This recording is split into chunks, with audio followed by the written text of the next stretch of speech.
Can I request everyone to please settle down?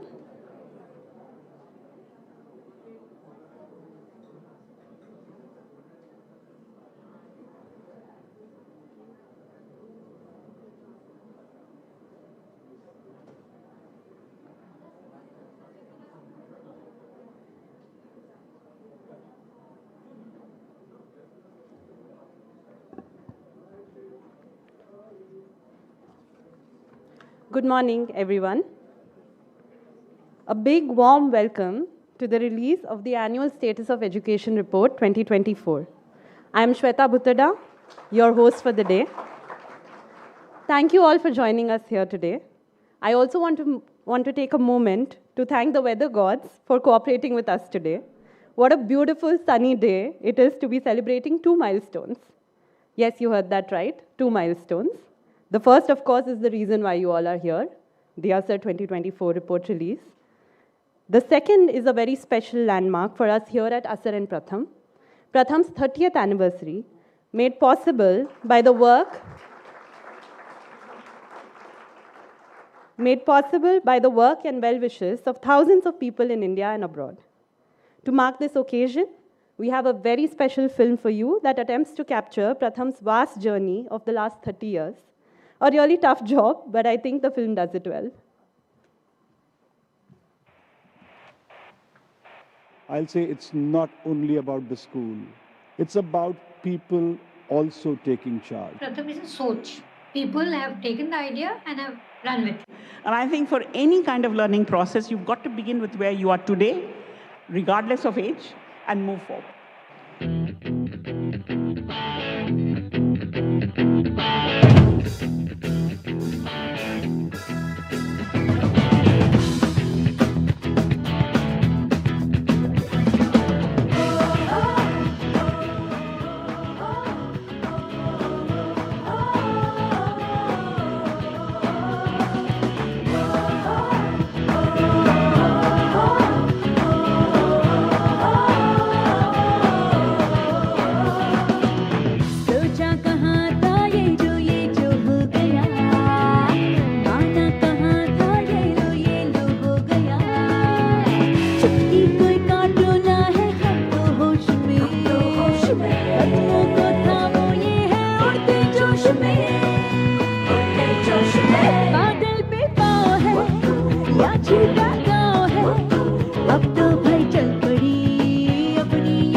लगता हमको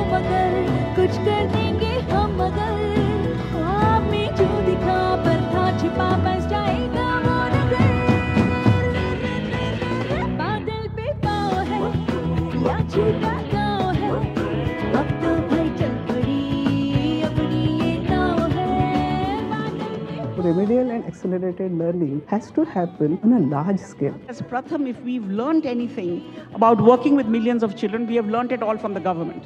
But the reason we are doing that is we want to then transplant these into much larger systems and see how you can catalyze it.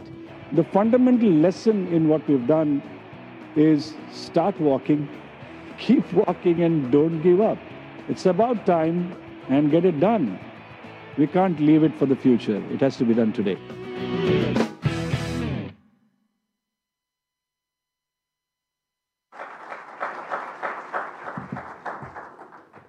What a wonderful throwback, and what a long way we have come. On that note, I invite on stage someone who has been instrumental in making the ASAR survey what it is today. Dr. Vilima Vadwa, Director of ASAR Center, for the opening address.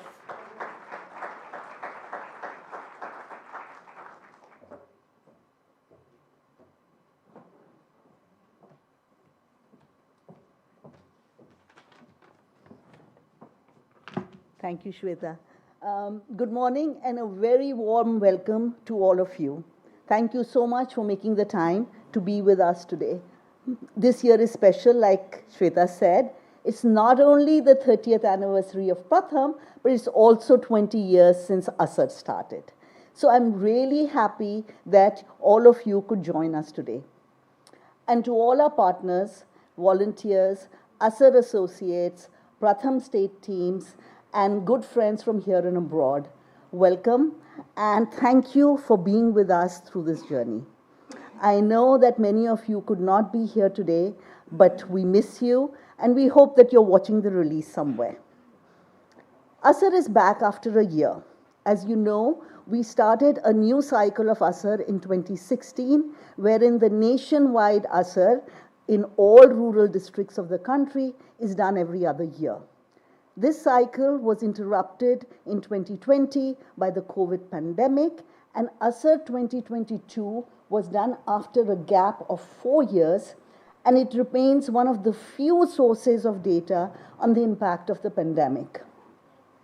2 years later, the economy has fully recovered from the COVID shock. In the education sector as well, there have been many developments. Most importantly, a new national education policy was introduced in 2020 with the first time focus on foundational literacy and numeracy. The policy explicitly recognizes the importance of FLN skills and sets goals for achieving universal foundational skills in grades 2 and 3 under the Nipun Bharat initiative.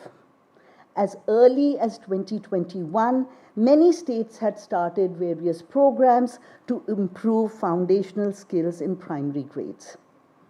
ASAR 24 estimates are therefore extremely useful for a variety of reasons.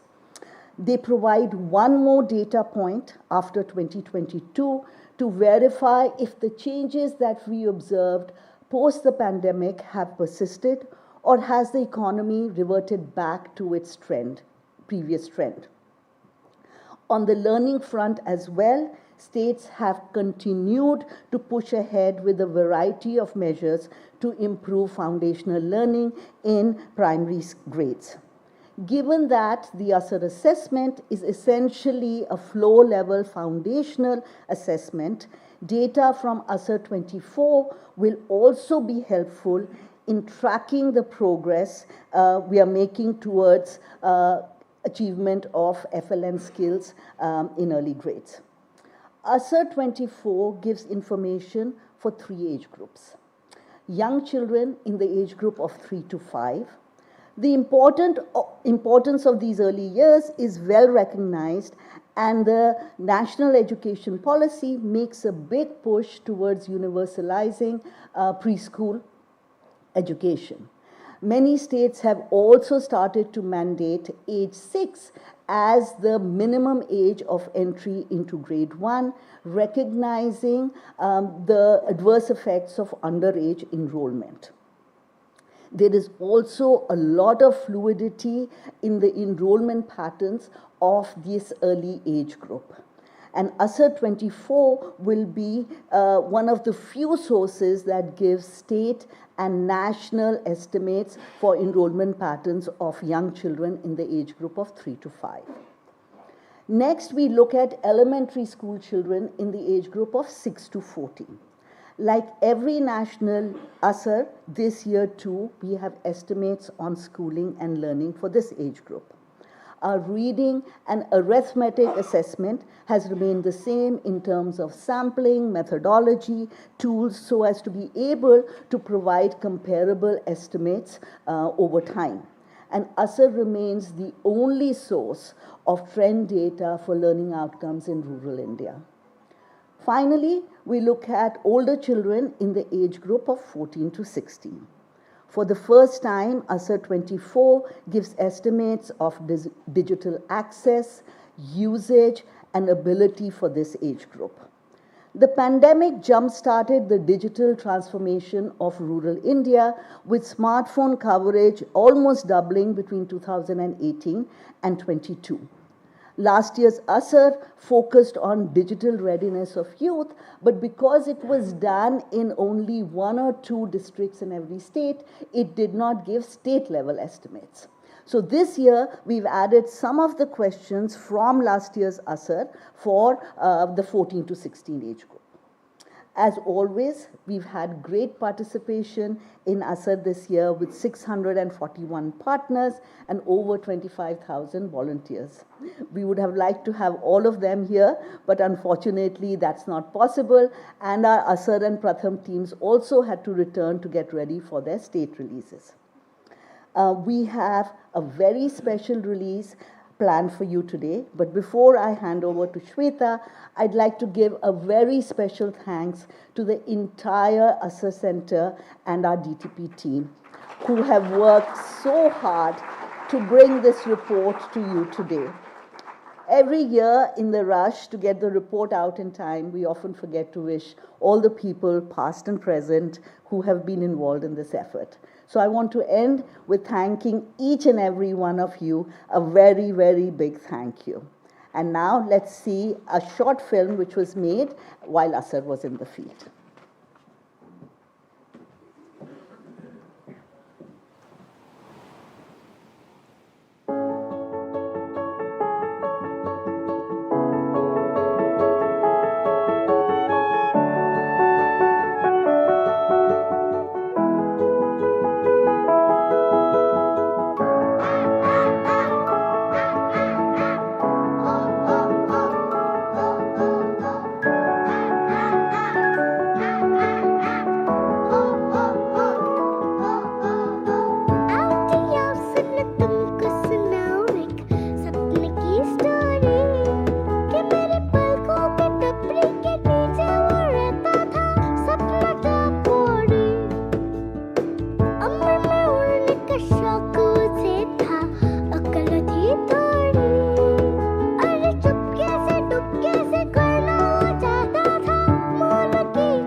गणित ही पढ़ाएंगे हम या फिर रंगों की ही पहचान कराएंगे, तो उनका सामाजिक विकास, बौद्धिक विकास, मानसिक विकास, उनके भावनात्मक विकास, उनके संपूर्ण विकास के ऊपर हम लोग को ध्यान देना है।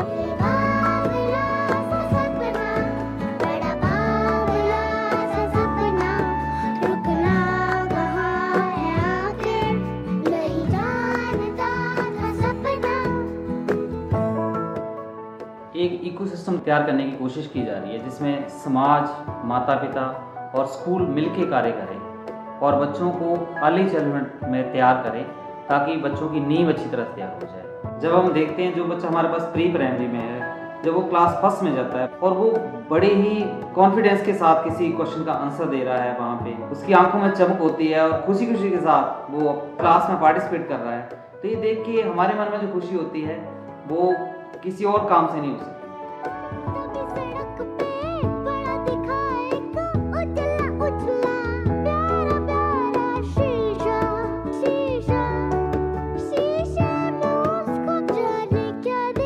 Some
What a lovely film.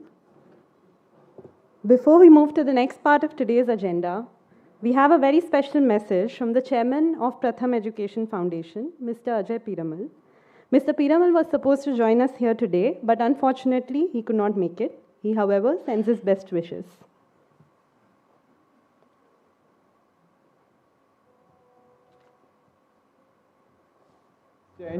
My heartiest congratulations to the entire team behind the ASER 2024 report. This remarkable effort is made possible by over 25,000 district-level volunteers, nearly 1,000 master trainers, 600 plus district partners, and the dedicated ASER team that provides direction and support at every stage. The ASER report is a testament for the commitment of those who travel to the remotest villages across the country, meticulously gathering data on children's learning levels and schooling status. This year, in addition to its core insights, the report highlights progress towards universal preschooling, an important recommendation of the National Education Policy 2020. A particularly exciting addition this year is the exploration of digital literacy amongst adolescents, offering valuable insights into how technology can enhance learning outcomes. ASER is more than a survey, it is a movement. By bringing together citizens in the collective mission of understanding and improving rural education, it has not only transformed the education landscape in India, but has also inspired similar efforts globally. My heartfelt congratulations once again to the Pratham and ASER teams on this outstanding achievement. Your dedication is paving the way for a brighter future for millions, and I wish you continued success in driving meaningful change in education.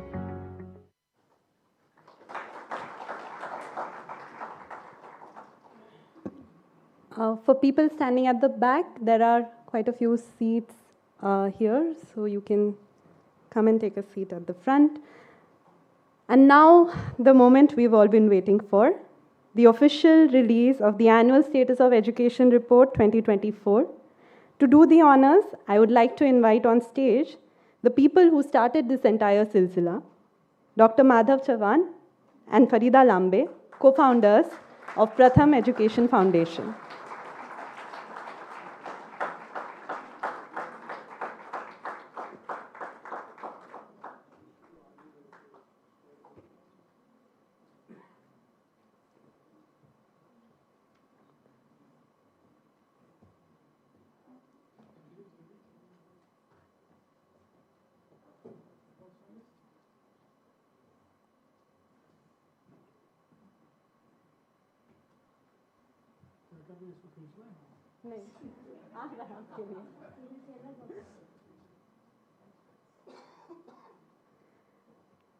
I request you both to cut the ribbon at the count of 3.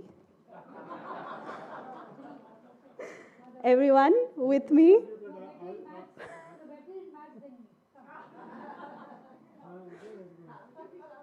One.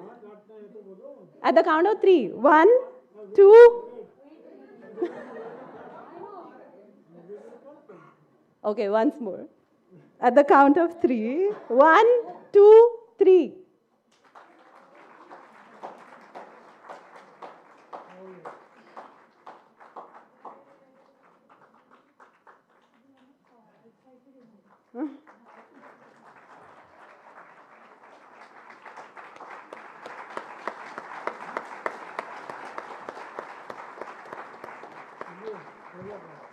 A big thank you, both of you.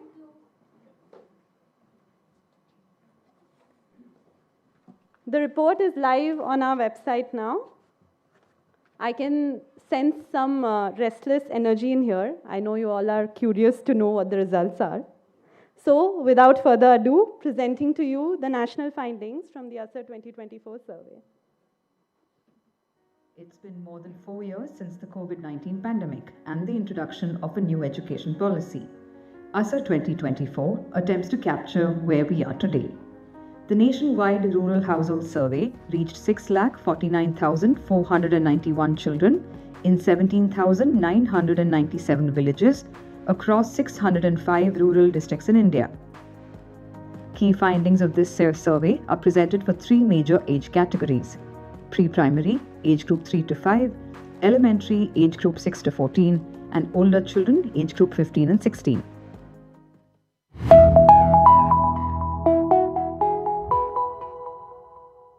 Let's begin with the pre-primary age group. ASER data shows that in 2024, nationally, the majority of children in the 3 to 4 age group in rural India attend Anganwadi centers, while some also attend other types of government or private pre-primary classes or schools. Survey findings also point to a steady increase over time in pre-primary enrollments among 3 and 4-year-olds, who are entering the new foundational stage of education as defined by the NEP. In 2024, nationally, about 80% of children in this age group are enrolled in some form of pre-primary education. Enrollment of 5-year-olds in pre-primary institutions also shows a big jump from 2022 to 2024, in line with the NEP recommendation that children should enter Standard 1 of primary school only at age 6. This trend is matched by a decrease in the proportion of underage children, aged 5 or below, enrolled in Standard 1 of primary school.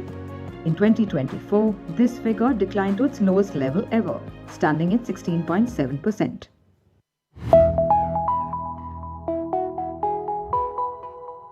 For children in the elementary school age group, school enrollment crossed 98% for the first time in 2022 and stayed almost the same at 98.1% in 2024. The increase in government school enrollment seen between 2018 and 2022 as a result of the COVID-19 pandemic has declined to pre-pandemic levels in 2024.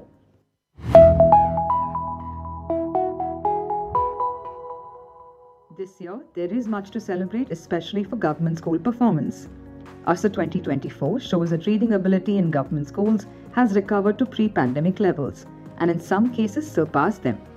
At the national level, basic reading levels for Standard 3 children enrolled in government schools are the highest that they have been since ASER began in 2005. Standard 5 children in government schools also show significant progress, with reading levels in almost all states showing a recovery in 2024.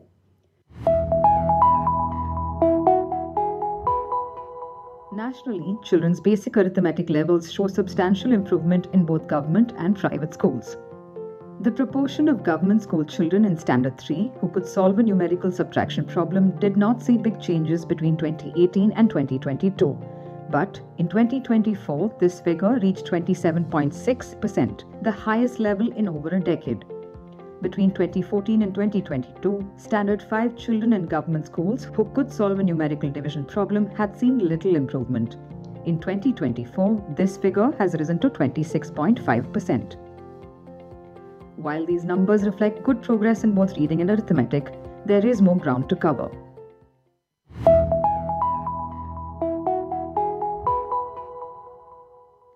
Although adolescents in the 15 to 16 age group are outside the ambit of the Right to Education Act, the proportion of children in this age group not enrolled in school has been decreasing over the past decade, falling from 16.6% in 2014 to 7.9% in 2024. But in several states in northern and central India, the proportion of 15 and 16-year-old girls out of school remains higher than 10% in 2024. ASER 2024 included a section on digital access, usage and ability among older children in the 14 to 16 age group. These data show that access and usage of smartphones is very high among the 14 to 16 age group. Almost 90% of girls and boys report having a smartphone at home. More than 80% report knowing how to use a smartphone. Of these, 57% reported using it for an educational activity, and 76% said that they had used it for social media in the preceding week. Of those children reporting having used social media in the preceding week, more than 50% knew basic digital safety measures. But gender gaps are visible in these data. Similarly, among children who could use a smartphone, 36.2% of boys, as compared to 26.9% of girls, report owning a smartphone. ASA 2024 also assessed children's digital skills. Children aged 14 to 16 were asked to bring a smartphone on the day of the survey. Those who could do so were asked to do 3 digital tasks: set an alarm, browse for a specific piece of information, and locate a YouTube video. If they were able to locate the video, they were asked to share it with someone else via any messaging platform. More than 3/4 of children who could bring a smartphone were able to perform these tasks successfully. But gender gaps were observed in digital skills too.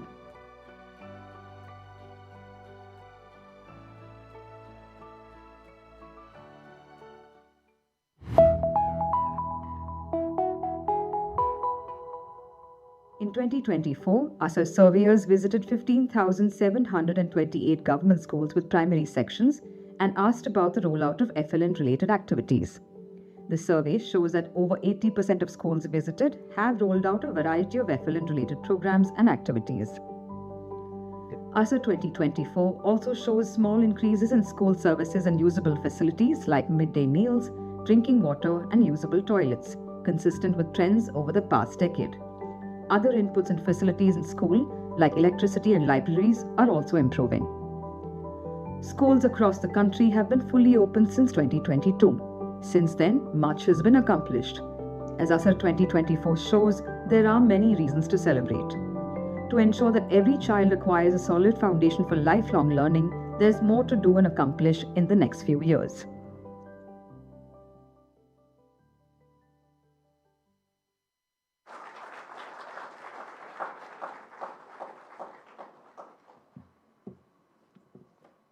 So some good news and lots of food for thought with all the new and interesting perspectives and angles. There could not have been a better time to hear from Mr. Ashish Dhawan, who I will be inviting to the stage for the keynote address. Ashish is the founder and CEO of the Convergence Foundation. He is also the founding chairperson of Ashoka University and Central Square Foundation and serves on the governing board of Bill and Melinda Gates Foundation. Before his second career as a philanthropist, Ashish founded and ran Chris Capital, the country's leading private equity firm. He graduated from Yale University and received his MBA from Harvard Business School. Welcome, Mr. Dhawan.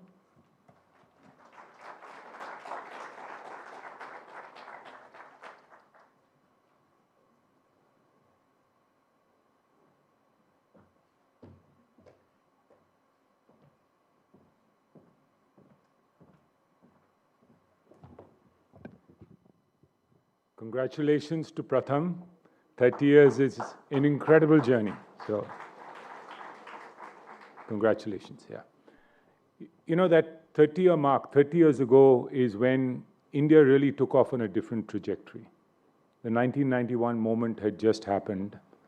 And we all know that post-91, India has grown fairly consistently at about 6% real GDP growth over that period of time. We've had our ebbs and flows. We haven't really punched below 5%, and we've rarely punched above 8%. But we've consistently grown at 6.5%. We've been on a pretty good trajectory. A lot of it has happened because of macro reforms, which is really what 1991 did. And I want to start a little bit about talking about what it will take for us to grow at 8 to 10% over the next 30 years. And I'd say that beyond the macro reforms and opening our economy, what we really need to do is liberalize the entrepreneur in India, free up the entrepreneur in India from the burdens that the state puts on the entrepreneur. But before that, I just want to take you back to, the work done by Angus Madison, who I think many of you have read the fact that India, China were 60% of world GDP for the longest time, and then for 250 years, there was continuous decline in our share of global GDP. And a lot of it had to do with the fact that we missed out on the Industrial Revolution, we were colonized, and of course, many things happened during that phase. But really, starting about the 1980s, we've moved from a world of divergence. Divergence in that per capita income that was much more similar across countries everywhere in the world really had diverged for 250 years, started to converge back slowly. And I would argue that the 21st century really is about the rise of the rest. You know, the West rose for 250 years. The West, if you include the OECD, all the OECD countries, about 1 billion people. It's this moment, the 21st century, is really about the rise of the other 7 billion. And many countries have already been, on that trajectory. China, of course, has grown much faster than India, at much higher per capita income than India. But my hope is that we can get there in India as well. And I wanted to lay out 6 or 7 key things that I think need to happen for us to actually get there. The first really is for us to have a pro-growth mindset. I still find it quite astonishing that even after 30+ years of liberalization, macro reforms, more than half our states in India are not pro-growth. I mean, Davos is not an indicator, but the 6 states you saw in Davos, the Telanganas, the Andhras, the Tamil Nadu, this time around the UP, Maharashtra, these are states that are typically chasing investors. They want businesses to come locate in their state. They want to roll out the red carpet as opposed to just red tape. That's what China did for 40 years. It rolled out the red carpet. And I think having that pro-growth mindset is really important. I mean, Bengal, which is the state I grew up in, unfortunately went into decline, and no business wants to locate in Bengal. They've all abandoned Bengal. And Bengal has only gone down in terms of its per capita ranking in India. Punjab, which didn't go through structural transformation, really had agriculture, but really couldn't succeed in industry, also declined, went from our #1 GDP per capita state to a middling state now, and possibly now going to the bottom half if it doesn't do something. So I think having a pro-growth mindset, and half our states in India are economically dark, how they can sort of start to develop this. My hope is that UP, which has turned the corner, may inspire some of these economically dark states to start to become brighter as we go forward. A second one is really this issue of ease of doing business. It is not about some World Bank ranking or checking some boxes. I think what we really need to look at is the voice of the customer, the investor, the entrepreneur. And in a very real sense, doing business is really hard in India.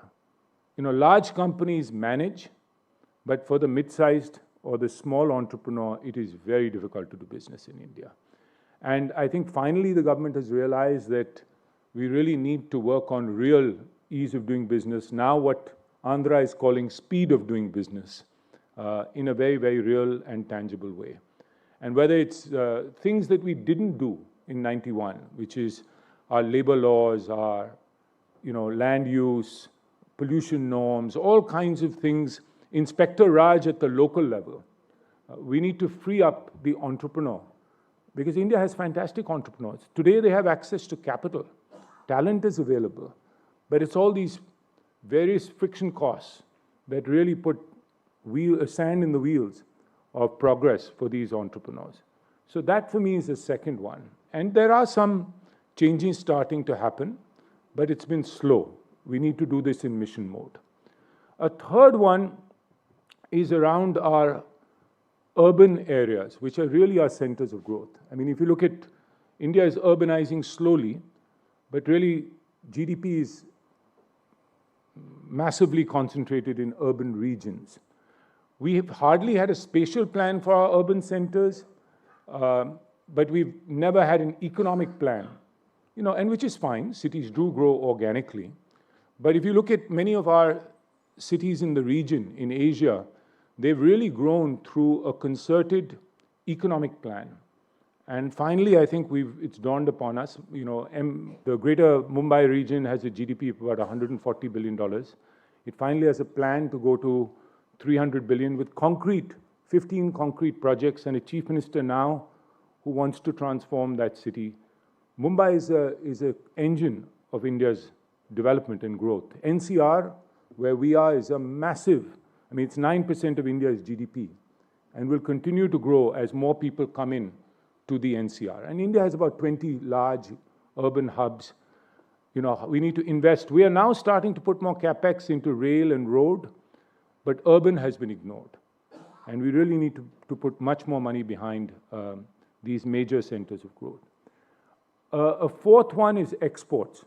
No country has grown rapidly without catering to the world market, which is much larger than the home market. India may be touching 3.5–4 trillion, but the world market is 25 times our size. And it obviously makes you more competitive. Our share in goods trade, manufactured goods, has been stuck at 1.8% for a long period of time. And we really have not prioritized exports. And 5–6 things need to happen in terms of reforms in each of these areas to make India competitive, because we have massive disabilities and we've done incremental reforms. So I know that the minister has talked about a $1 trillion target for services, for manufacturing, but really making this happen. And in electronics, we're starting to see the train leave the station, and India is doing much better. But in many other areas, it's been stuck. And especially labor-intensive exports, because India's largest endowment is cheap labor and available labor, is one area where we need to succeed. We have a 3% global market share in labor-intensive exports. China's at 30%.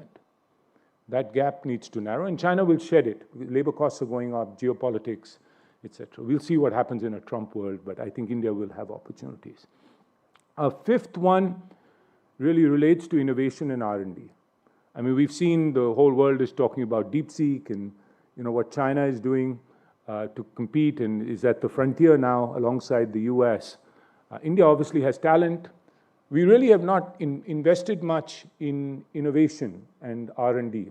Even our tech entrepreneurs have been very focused on basic copycat models.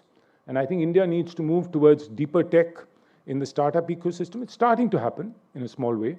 And even our big corporates need to make it happen. I'll give you one statistic. All of India's corporate GDP is $10 billion. All of India's corporate GDP is $10 billion. That's less than Huawei or Samsung or Apple or any one of these companies. It needs to be 100 billion by 2035. And figuring out what are the incentives, how we can stimulate it, and government needs to think through that. There are some initiatives like the new National Research Foundation, the 1 lakh crore fund announced by the Prime Minister, but much more needs to be done. China, in a 20-year window, its corporate R&D went up 100x. Between 2000 and 2020, China's corporate R&D went up dramatically. Obviously, GDP went up, but corporate R&D as a share of GDP went up dramatically as well. And both those factors resulted in 100x. So I'm saying a 10x in the next decade. A sixth one is really employability. We've so far had lots of skills programs, short-term programs. They haven't worked. The thing that really works is on-the-job training. I think finally it's been recognized by the government, apprenticeships, the PM's internship program, a number of other initiatives. Otherwise, people were getting skilled, but not really getting placed into jobs. And I think apprenticeships, internships is the way to go. We have a massive jobs crisis, as you know, and we've not really had structural transformation. We've grown, but we've not created jobs. We still have 45% of the labor force in agriculture. Vietnam, which is a comparable country, which is pulling ahead on the back of exports, manufacturing, today only 25% of the labor force is in agriculture. So Vietnam has seen structural transformation. It's visible when you go to Vietnam today. You can see the progress. It's not just a top layer. It's much more broad-based. And India really needs to push for much greater structural transformation. And from an employability standpoint, much more practical, learn by doing, learn while earning kind of model. A final one, of course, which is why we're all here, really is education, which is the foundational layer. It's the, as Manish Tabarwal, who was your speaker last year, has always said, education is the prepare business and skilling is the repair business. So I've always been very passionate about education, and I was really stunned. I mean, Asar is something I followed always, and we all grew up in our little bubble, and when you look at the Asar data, it sort of shocks you. And you also realize how important the early years are and how children, once they fall behind, their learning trajectory really starts to plateau. And of course, some of them catch up by 5th grade or 8th grade, they're able to read, but they're not able to keep, they fall behind in terms of relative to grade level, they continue to fall behind. And that really has been a huge challenge. It's been sort of almost flat, some incremental improvement in the Asar data, and of course a dip with COVID. So it's really heartening to see that finally we're seeing a significant improvement. It's still, the numbers are still very, very low, but a real improvement in numeracy and a reasonable improvement in reading levels as well. I'll obviously go through the report in some detail and try to analyze it further.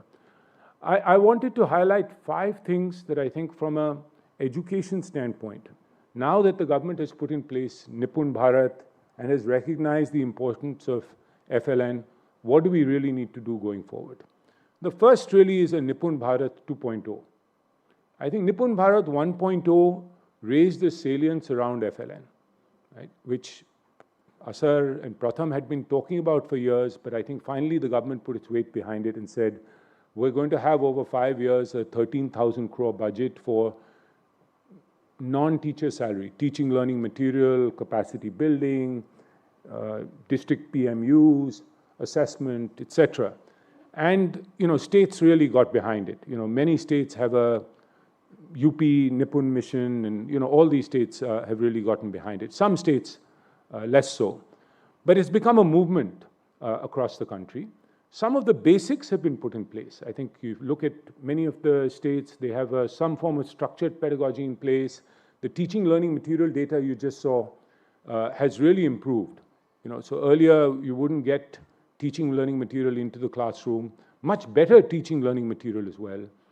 Teacher guides, lesson plans, etc. We're much better equipped. I think the process indicators are even more positive than the learning outcome indicators. And that means that we need to really stay with this. So Nipun Bharat 2.0 is really about taking what we have and building upon it. What we've seen is that there's been some improvement, but a long ways to go. So I don't think this can be a 5-year mission. There needs to be another 5 years to it. 2.0 means there's another 5 years beyond the first phase, because it's only in 10 years that we can start to show true results and really move the needle. And my sense is that apart from whatever we're doing in Nipun Bharat 1.0, a couple of other things could be done. One is, which the NEP talks about, is Balvatika. We're already seeing the children, which is very heartening, that at age 5 are not going into first grade. They're going to first grade at age 6 primarily. But we need to make room for those 5-year-old children in school. In private schools, they do go to upper KG, not in government schools, and I think that needs to change. And it's starting to happen. Some states are doing it. But as more budgets become available, Balvatika is something we need to push for in a very significant way. With Nipun, I think a more concerted effort to really focus now on district level, not just state level, but district level implementation and involving community as well as we go forward. So having this 10-year runway, I think, will be really, really important. A second one, which the report touches on, is early childhood education. So while with ECE, it's heartening to see that, of course, the enrollment is there. Children are going to Anganwadis now, and it's great to see that almost 80% of 3-year-olds now are in some form of preschool, and a much larger, almost 85-90% of 4-year-olds are in some form of preschool. So we're coming close to universalization. But I still think we're dramatically underinvesting in ECE. ECE only gets about 3+% of the education budget. Across lower middle income countries, ECE is at about 6.5% of the education budget. And in more developed countries, it's 8 to 10% of the education budget. So over a period of time, we almost need to double our share of the education budget going towards ECE. It has a very, very small budget. The Anganwadi workers, we've got almost 14 lakh Anganwadi workers. I know there are some studies that have shown that putting an additional worker in there, gives you real improvement in school readiness. And I think that's a high ROI investment for India. It'll employ another 14 lakh women. It'll really improve outcomes, within the Anganwadi system. And a combination of age 3 and 4 being for Anganwadis and eventually age 5, Balvatika in school, is the model for India going forward. So a much greater focus on ECE, almost putting it into mission mode, the way FLN has been put into mission mode.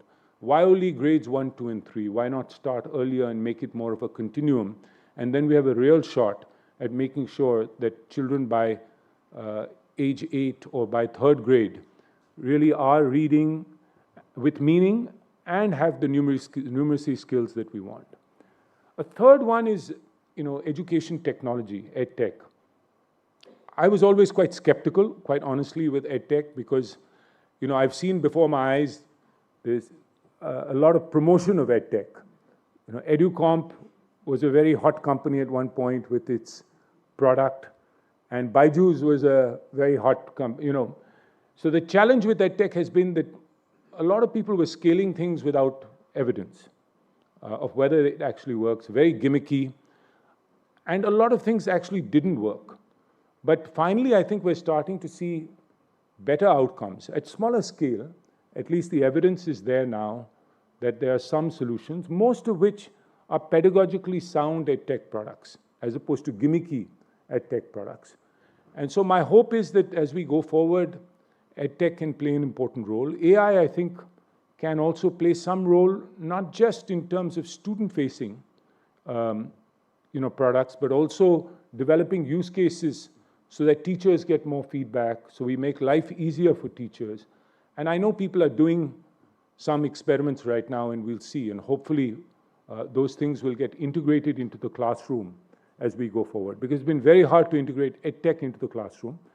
But I think the good news is with the data that you've shown with regards to smartphone penetration, which we all know about, and with the number of children who have access to smartphones and the time that they're spending on the smartphone for educational purposes, there really still should be some hope if these are good products that are going to help them as they go forward. And if it's more tightly integrated into what they're doing in school as well. A fourth one really is about building larger school complexes. We cannot, going forward, have a school system in India with 1.5 million schools, 15 lakh schools. I know we've got the largest school system in the world with 250 million children, and it's politically difficult to shut down small schools. But we're now at a stage with the hollowing out over a period of time where there are 4 lakh government schools with less than 50 children. I mean, that just is it's hard to get any form of, forget about accountability, but for a teacher to work with multiple grades and function and deliver outcomes that we want. And as we become a middle-income country, we're a low middle-income country today, we really need proper schools. I mean, most schools, most countries have transitioned from these small boxes to larger boxes as you go forward. I mean, China has half the number of schools today that it had 20, 25 years ago. And China today has a quarter of the number of schools India has. I mean, yes, the school-going population is smaller, but its physical footprint is 3 times ours. It's going to cost money to build these larger boxes. It'll be a transition. I'm not advocating for shutting down these small schools, but for a transition. And there are some initiatives like the PM Shri schools, CM Rise in Madhya Pradesh, but they are very small. I think this will require real not just capital expenditure, but some imagination in terms of what these integrated government schools look like. I think right now it's been very incremental, but over the next 10 years at least, my hope is that we end up with many more children going to these larger integrated school complexes versus these very small units where teachers really have to struggle and don't have the support. A fifth one is really examination reform. Our board exams haven't changed too much, although CBSE started to change a few years ago by including competency-based questions. And it's progressing every year. I think there is positive change. Our state board haven't done much. And we know a lot trickles down from the board exam. It doesn't just have an effect on grades 9 and 10, but actually has an effect, cascading effect, all the way down to middle school. And so rethinking, I think this is a good point in time to really think of board exam reform. CBSE has started to do things, but all our state boards really need to look at this seriously. NEP also talks about learning markers at the end of grade 3, grade 5, and grade 8. Quite candidly, while states are doing something, I don't think we're taking it as seriously as we should in India. There's a much bigger opportunity to do something there. And in terms of sample surveys, of course, ASAR has been there as a third-party survey, the best out there, the only one out there. But government has a couple of its own which really need to be strengthened. The NAS, the National Achievement Survey, needs to be strengthened. The government did a good thing by introducing Foundational Learning Survey in 2022, because the challenge with NAS, it's a paper and pencil test. So you really can't test younger children who need an oral assessment. And the FLS is able to do that. So I think the government really needs to ensure that the FLS happens this year. ASAR, of course, has come out, but happens this year and happens on a regular basis because it's quite distinct from NAS. So thinking about our whole assessment and examination system and reforming it is the fifth one. So I'll just close by saying that I'm quite hopeful. Firstly, thank you, Pratham. Thank you, ASAR, for everything you do. I think it's a phenomenal contribution, not just to the country, but to all emerging countries that have really copied what ASAR has done and taken it to scale. But I'm quite hopeful that we're on a journey now where at least, we're starting to see progress. There's some green shoots. And hopefully this will give the government some confidence, because government often lacks confidence itself that the school system can improve, because it's been hard. It's easier to build roads and, water to the home and sanitation, all of which have been great accomplishments of the Indian state. But education is much more complex. I mean, nothing will change till something doesn't change in the classroom itself. Just building fancier buildings is not going to do it. So it's a hard, long journey. And that's why I was advocating for a 2.0, integrating in ECE and doing some of these other things, because it will take us 10 years if we really want to turn the needle.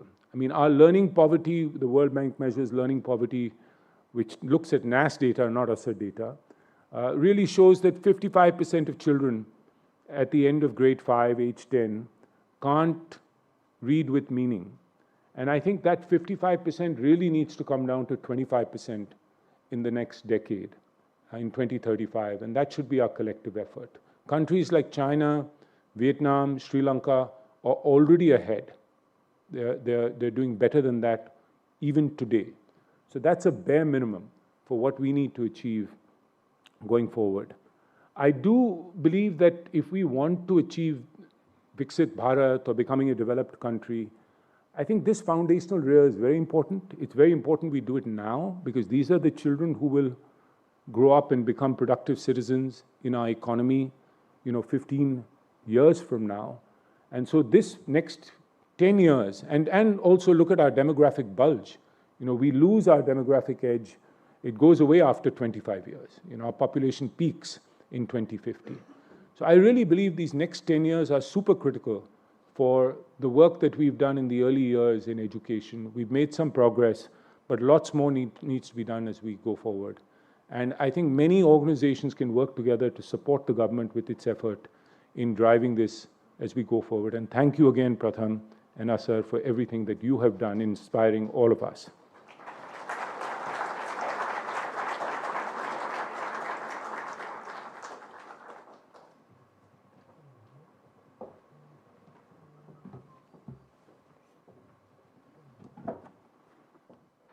Thank you, Mr. Dhawan, for that very insightful address. Now, before moving to the next part of today's agenda, we have another message from one of Pratham's oldest supporters and friends, chairperson of Rohini Nilekani Philanthropies, Rohini Nilekani herself.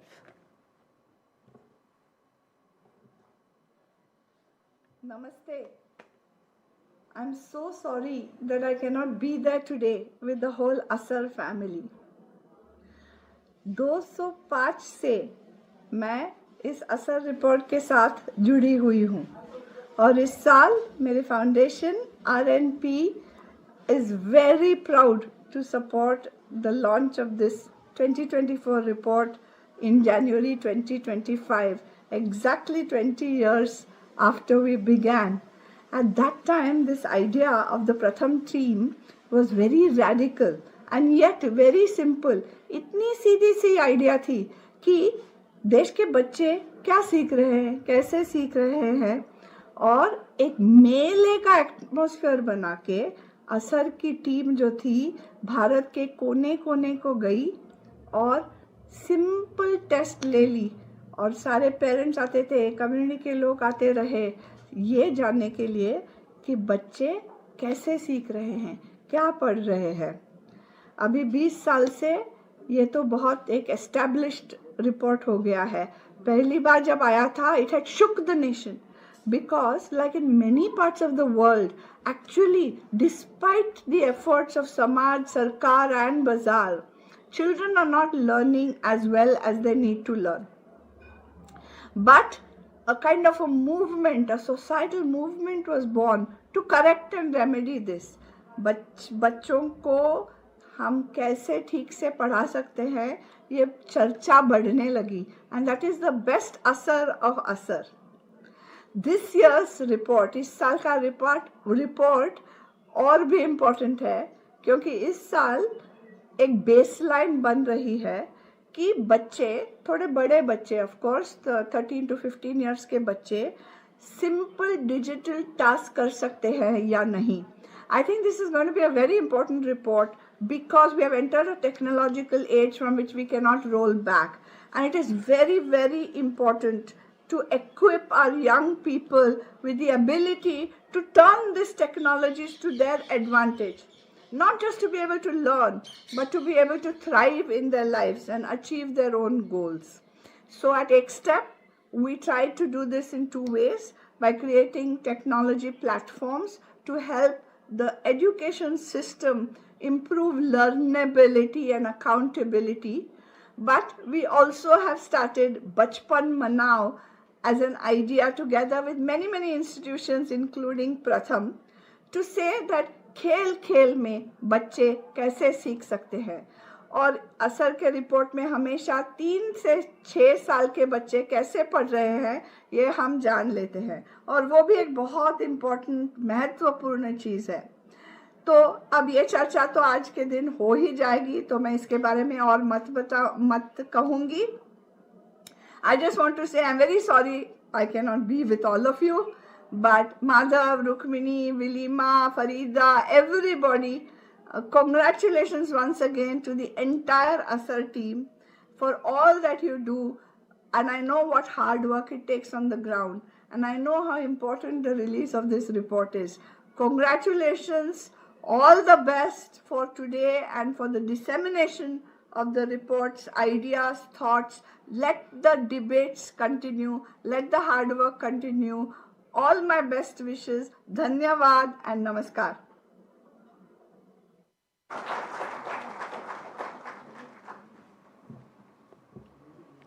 As we do every year, it's now time to unpack the findings a little bit more and to hear from different voices in policy, industry, and grassroots action with our panel discussion. With this, I would now like to invite our panelists on stage one by one. I invite Jalaj Dani, Director of the Board of Pratham Education Foundation, to the stage. Jalaj wears many hats.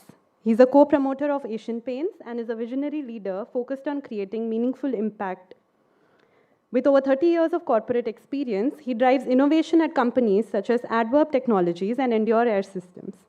Deeply committed to education, he supports initiatives such as PRATHAM Education Foundation and the ASAR Report to improve learning outcomes in India.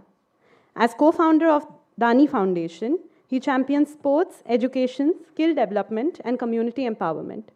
Through his philanthropic efforts, Jalaj is dedicated to fostering inclusive and sustainable social progress. Welcome, Mr. Dani.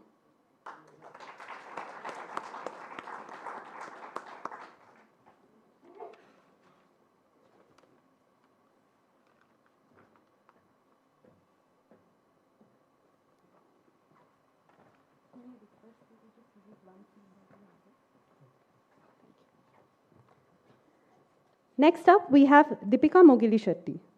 Deepika is Chief of Policy and Partnerships at Ekstep Foundation, where she works on diverse projects associated with creating and adopting digital public goods and infrastructure.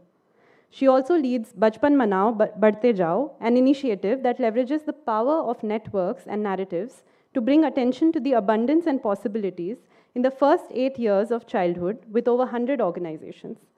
Welcome, Deepika.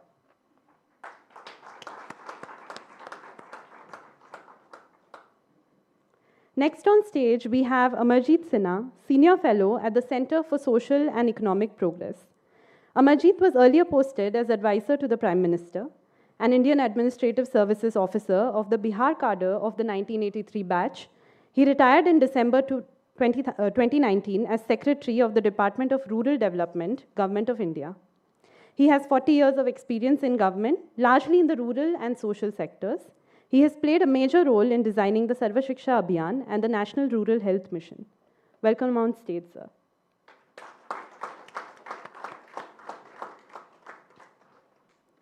Then we have Sridhar Rajagopalan.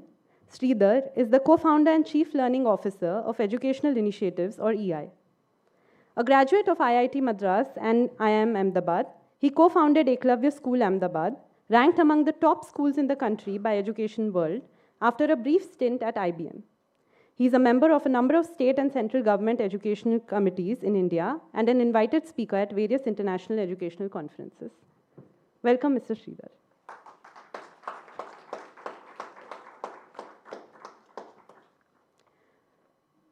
Moderating this discussion is none other than Dr. Madhav Chavan, co-founder of Pratham Education Foundation and a visionary in the field.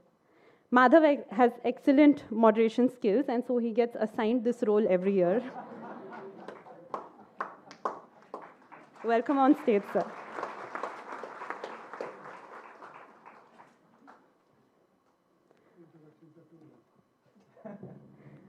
Okay, over to you. We have about 45 minutes for the discussion, including questions and answers at the end.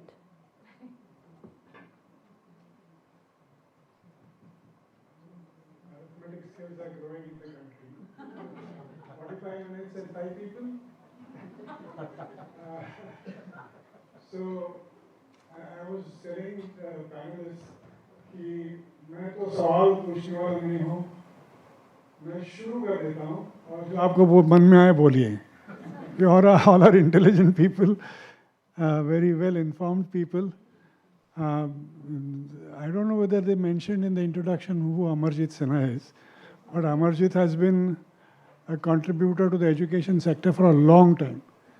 अभी बुढ़ापा आया नहीं है, but जवानी में बहुत कुछ काम किया है आपने. So I would like to start with Amarjeet. I think, is this the first time you are coming to ASAR panel?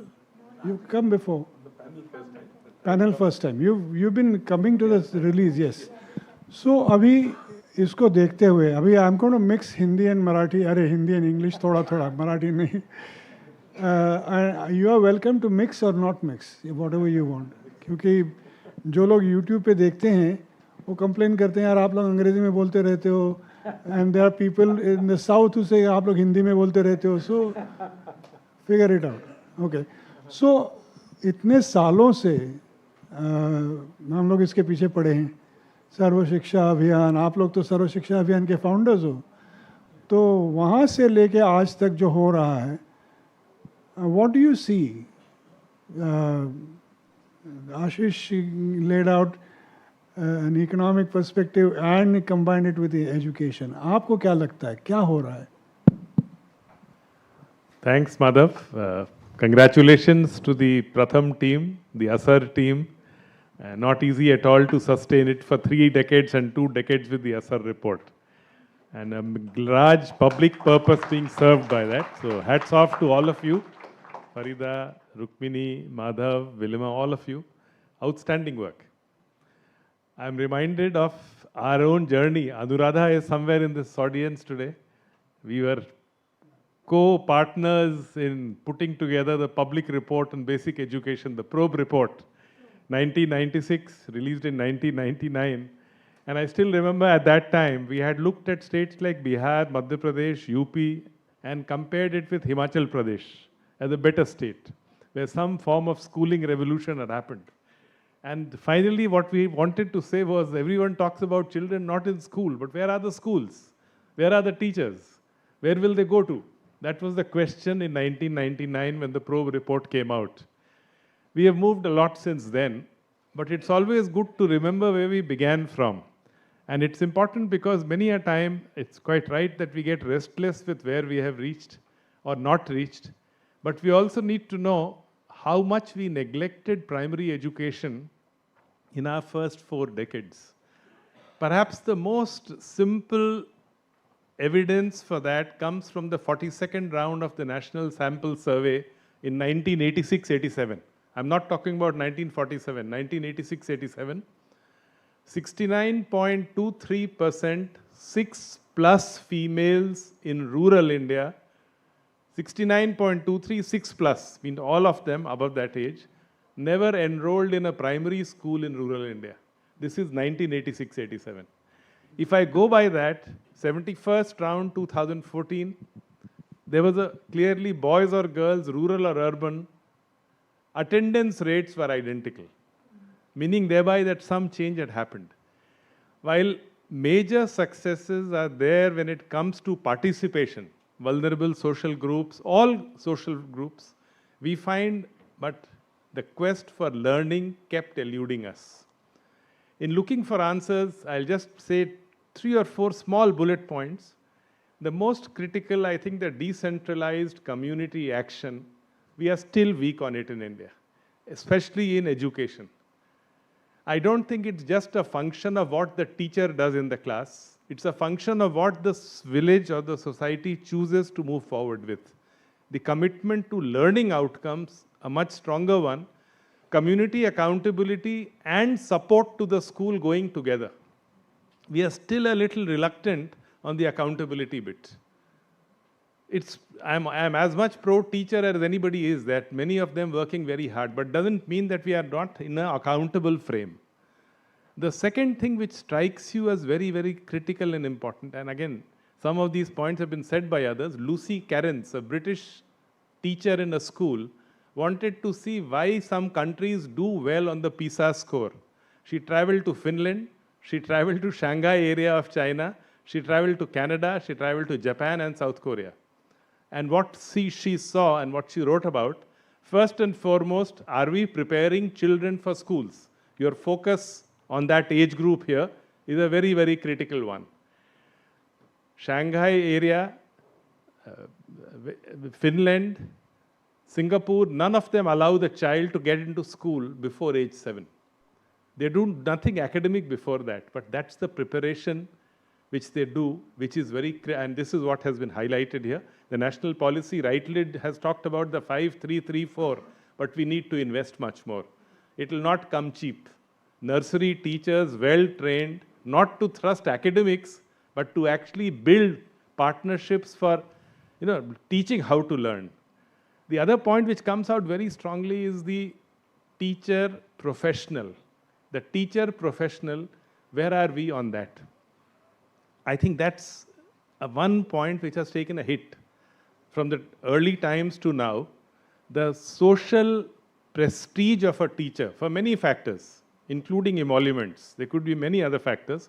It's like an advertisement somewhere where you want a teacher in 10,000 rupees, but you want to pay the guard for the night duty 18,000 rupees. I think some of these issues need to be resolved. And we need a far larger workforce even now, because in many schools, even today, this challenge of getting the right numbers is a very real one. The last point that I wish to make, assessments. We seem to be neglecting the assessments bit. I'm not meaning only academic. Whole lot of co-curricular and other assessments. While many pilots have been there, we need to do more. And the messages, if I look at evidence, why is it that states which have decentralized, Kerala, Tamil Nadu, Goa, Himachal Pradesh, Sikkim, why do they do well on health, sanitation, and human development indicators? Why are the same states having the highest per capita consumption expenditure, which is a proxy for incomes? Why does private investments go to those states on a much larger scale than others? The answers are very clear. Decentralization with untied financing is the way forward, and we don't seem to be doing enough of it. We need to do much more of it. We are at a time and an occasion in 2024. The children are ready, the parents are ready. We need that additional support, and technology as a means is a great blended learning opportunity for all of us. If we are able to put our acts together, I, for one, am absolutely optimistic that the learning outcomes, luckily we have got out of the COVID learning poverty and moving in the other opposite direction, again, the positive direction. But if we really want a quantum jump, we need to address decentralized community action. We need to address community accountability and teacher support together. And most of all, we need to address how technology, even an average teacher today can give a good lesson, because they have enough material at their command to be able to do so. Can we support that average diligent teacher with e-tech materials which actually enhance teacher performance in the class? Thank you. Amarjit, we would love to hear more from you, but you brought in the point of assessment. So I would like to take advantage of the fact that we have a master assessor, Sridhar, here. So Sridhar, what are your thoughts? And Ashish also talked about examination reforms and all that. So I know assessment, examination are two different things, but what would you like to say? And if you talk too much, I'll stop. Sure. You, I mean, not me. No, I too would like to start by congratulating the Pratham and Asar team. I think the most difficult thing in life is this kind of consistency. And we were just discussing how, for funders might say that what's new in the Asar report, but I think repeating that same thing again and again, if it's the same thing, unfortunately, is equally important. So, and that's difficult. So congratulations for that. I think that's really important. The 7 habits of Stephen Covey, he says, be proactive. Then he says, begin with the end in mind. And then he says, put first things first. So I follow that. And I say that begin with the end in mind is the board exam reform. And some years back, we realized, so we ran a school in Ahmedabad for a number of years. And there was a point where we did not have the class 9 and 10, when the school started from grade 3 and 4. And each year we added a class. And we found that things were great. The teachers could do what they wanted. The kids were learning. We were focusing on the things we wanted to focus. And the moment we had the 9th and the 10th, everything changed. So that everyone started focusing on how is the school doing in the 10th. And then they said, okay, but for us to do this in class 9 and 10, you need to do this in class 8. You have to ask questions in this way, and children have to answer in this way. They cannot think and name 3 things made out of wood. They have to mention the 3 things written in the textbook. So what happens is that we may think that board exams and FLN are not connected, but actually they are, because that's what, when the child gets a message that they don't need to learn to read because they are kind of grading, moving on to the next grade, that's a pervasive message, and that's coming from the rote learning that the board exams are creating. And I just want to point out that some of our exams have become more rote, and there are a lot of reasons for this. There's competition between the boards, there's marks inflation, some of which has been studied, but it's a very, very clear trend where we find that if our board exams focused on understanding, this is going to have a downstream effect. So that is one aspect of assessments. The second aspect is, of course, assessments measuring understanding, and I think Asar is a beautiful example at the lower grades, being able to read. being able to do subtraction, division. But as you come to the middle school, understanding concepts as opposed to just doing what's in the textbook. So these kinds of things have a huge impact. I was in Dubai last week, and there we work with schools. There are two interesting things I want to mention here. We've been assessing in India and Dubai, in India from 2001 and in Dubai from 2005.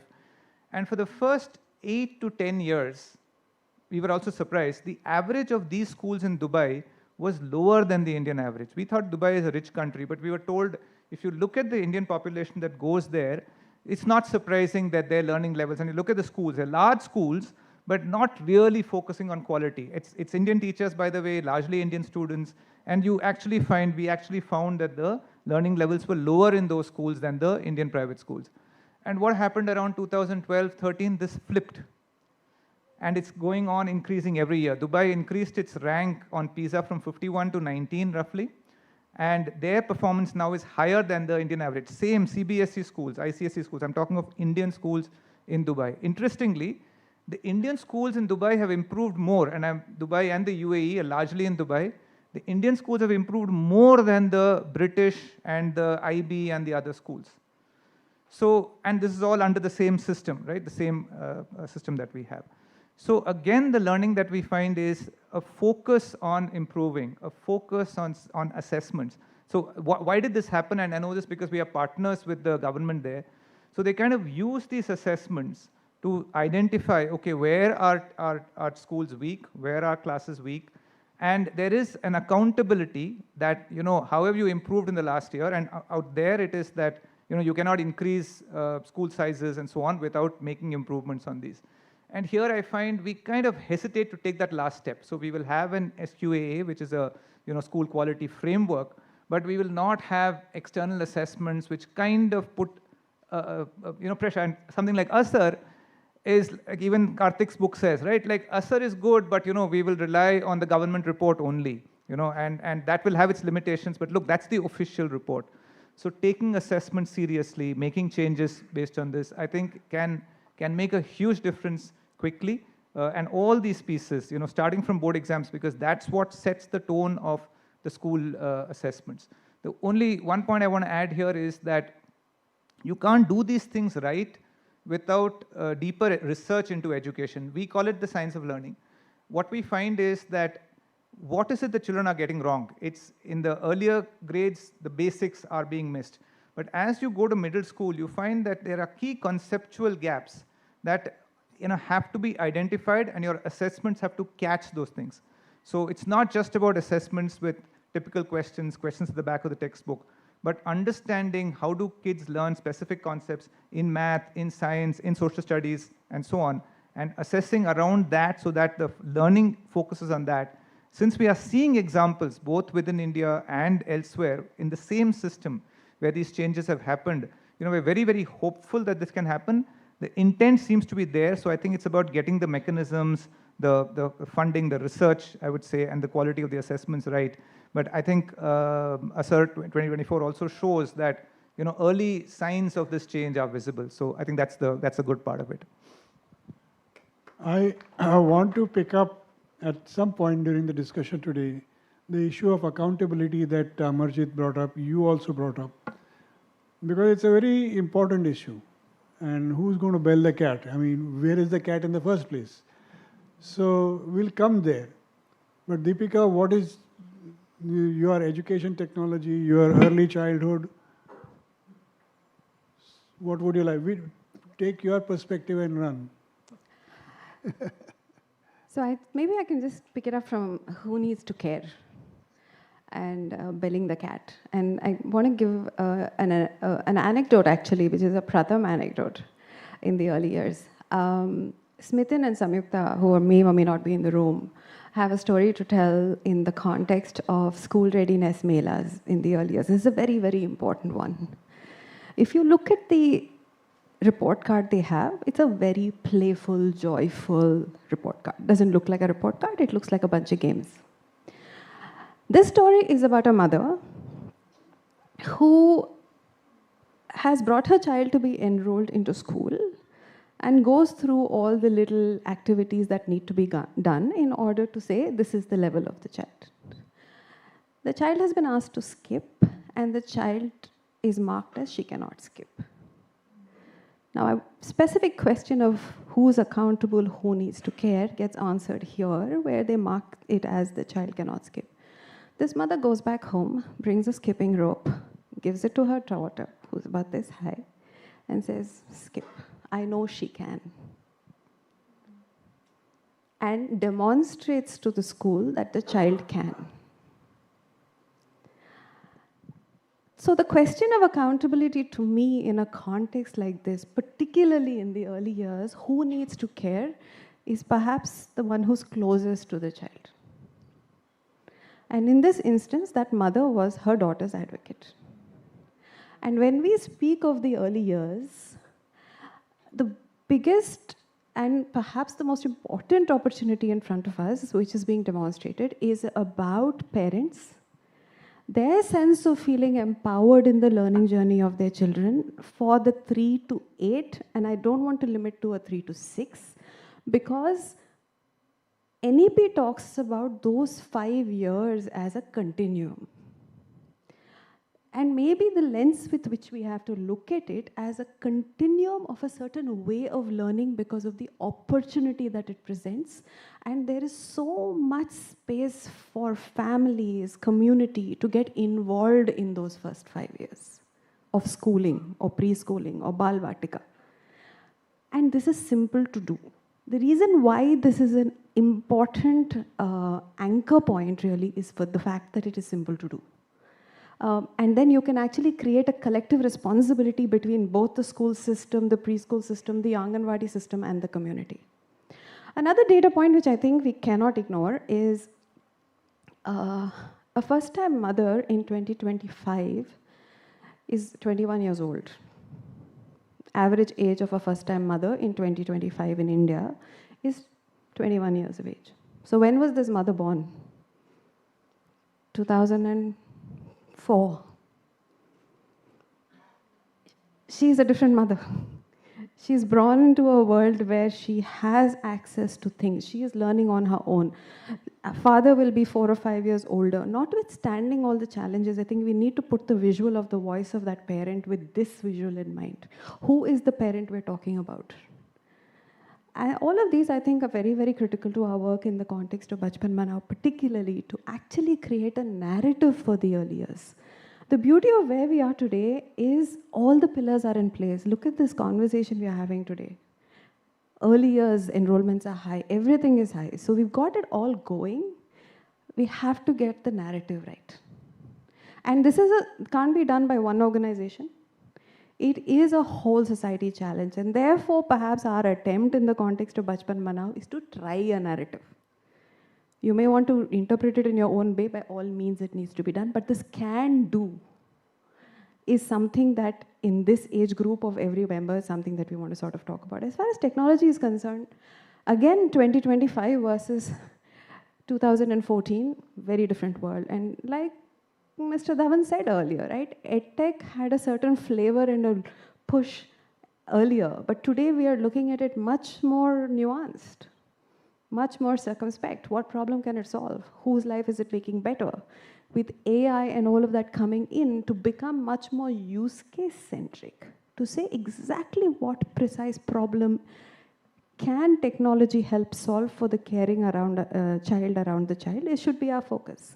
And if I link it to the question of assessments, if we were to get sharper about, okay, we now know that there are problems. What needs to be done?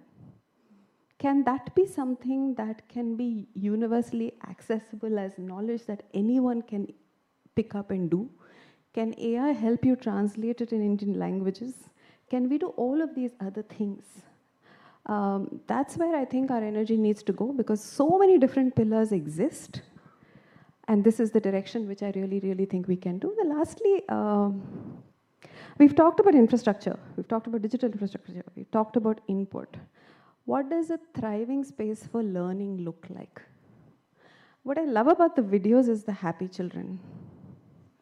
And that's what all warms our hearts. But we do know for a fact thriving spaces need active creation of thriving spaces and safe spaces for learning.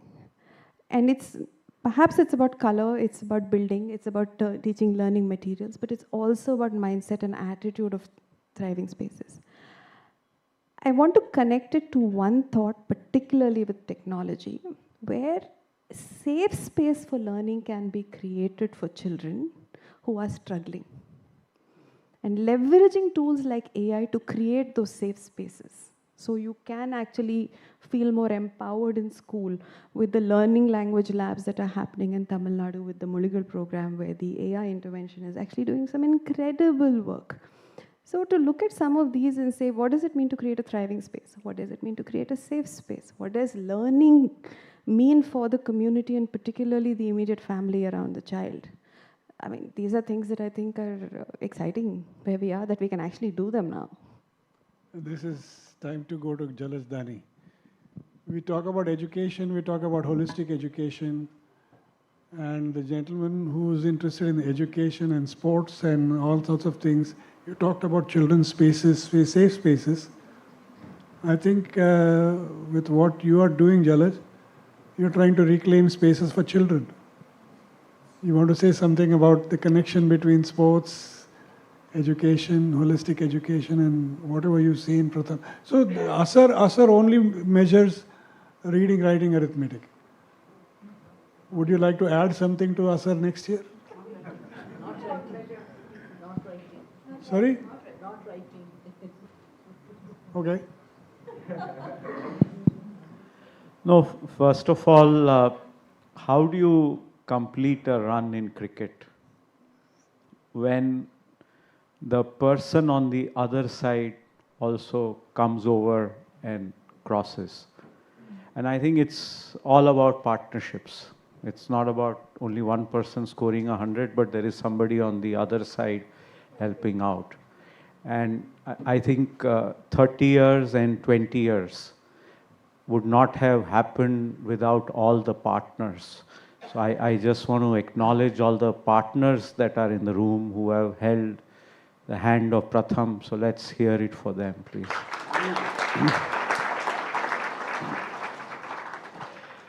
The benefit of coming last to speak is you have an opportunity. Okay, no, you have the opportunity of hearing and putting together what has come through so far.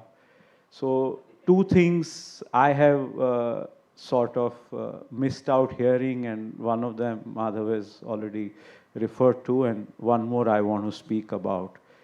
So the first is all this that we are measuring here, it's important. We also talked and heard about education and skilling also from Ashish, which is important. But it's all about life skills. And there is no better place for children to learn that than in sports. Resilience, being a team player, helping out others, coming back better next time around when you get an opportunity. You can't ever blame the field of play. It's all about you. Lots of things you learn in the field of sports. And one has always felt, with due respect, and that's a shout out Madhav just made, and 2 years ago he came to us and said, there are these missing pieces, and is it a right time to include some of that? And to us, it was music to our ears, because we felt a platform like Pratham, which is globally recognized and acknowledged, if we can bring in, are there facilities for children to play? Are there physical education teachers? We heard a little earlier about the pay that teachers have, but who actually wants to have a career being a PE teacher in a school? Or we heard about assessments, and we see that even budding athletes in the grade 8th or 9th because of pressures that parents have. Will they get into the right academic program, and will they have job security if they just continue to play, versus should they be pursuing sports? What we just now heard about the joy, the word is play. I think just enrollment numbers that we have seen with midday meals and things like that. But wherever we have rolled out these programs, and with Pratham, we have attempted to do that in 3 states in the last 2 years, across 300 schools. But we as a foundation have been doing it for 7 years across 4 lakh children. What the kids come back with, they are just so much richer. And at the same time, when we talk to various stakeholders, they still feel, why are you going to the aspirational districts and doing this when they have struggled on so many other areas? But वो बचपन ही बाद में बचपन नहीं रहेगा अगर हम खेल नहीं पाएंगे, हमारे पास वो सब यादगार नहीं रहेंगी. तो वो बहुत ज़रूरी हो जाता है कि हम जाके खेले, हम जाके खिले. जो बताते हैं कि खेलोगे खिलोगे तो बनोगे लाजवाब, वो बहुत महत्वपूर्ण हो जाता है. और वो भी कहा है कि आप पढ़ोगे लिखोगे तो बनोगे नवाब, वो भी बहुत ज़रूरी है. तो ऐसा मैं नहीं कहूँगा कि हमें ऐसा एक सिलेक्ट करना चाहिए दूसरे के सामने एज अ पेरेंट और एज अ चाइल्ड, लेकिन ये बहुत ज़रूरी हो जाता है कि हम ये दोनों परस्यू करें. दूसरी एक बात मैं बताना चाहूँगा एज अ कॉरपोरेट, टेक्नोलॉजी का जो सर्वे हुआ है उसमें भी सपोर्ट करने के लिए, लेकिन मंथली पेचेक में से गिविंग करने के लिए, और उससे भी ज़्यादा वॉलंटियरिंग.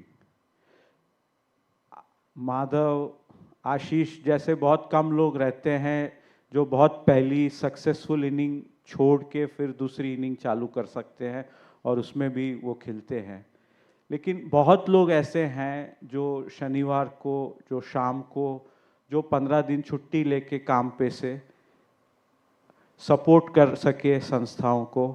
उनके पास अलग अलग स्किल्स रहती है जो वो दे सके, और वो जो टाइम स्पेंड करते हैं वॉलंटियरिंग में, उससे जो टाइम देते हैं उससे ज़्यादा खुशी हमें मिलती है. और वो रियलाइजेशन काफ़ी लोगों को हुआ है. और प्रथम नेशनल फुटप्रिंट है.